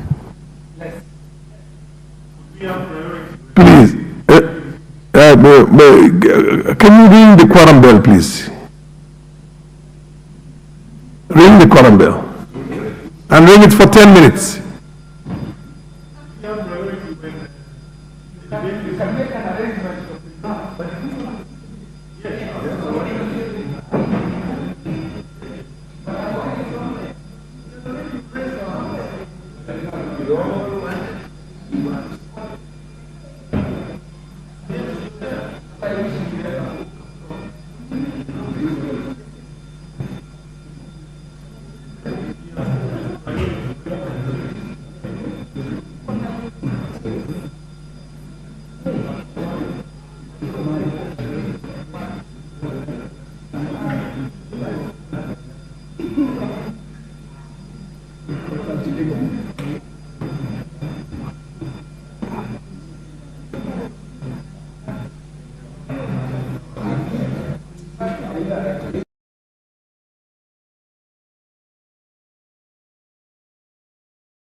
members, there being no quorum, the time being 6:41 p.m., this House stands adjourned until Thursday, the 18th of April 2024 at 2:30 p.m.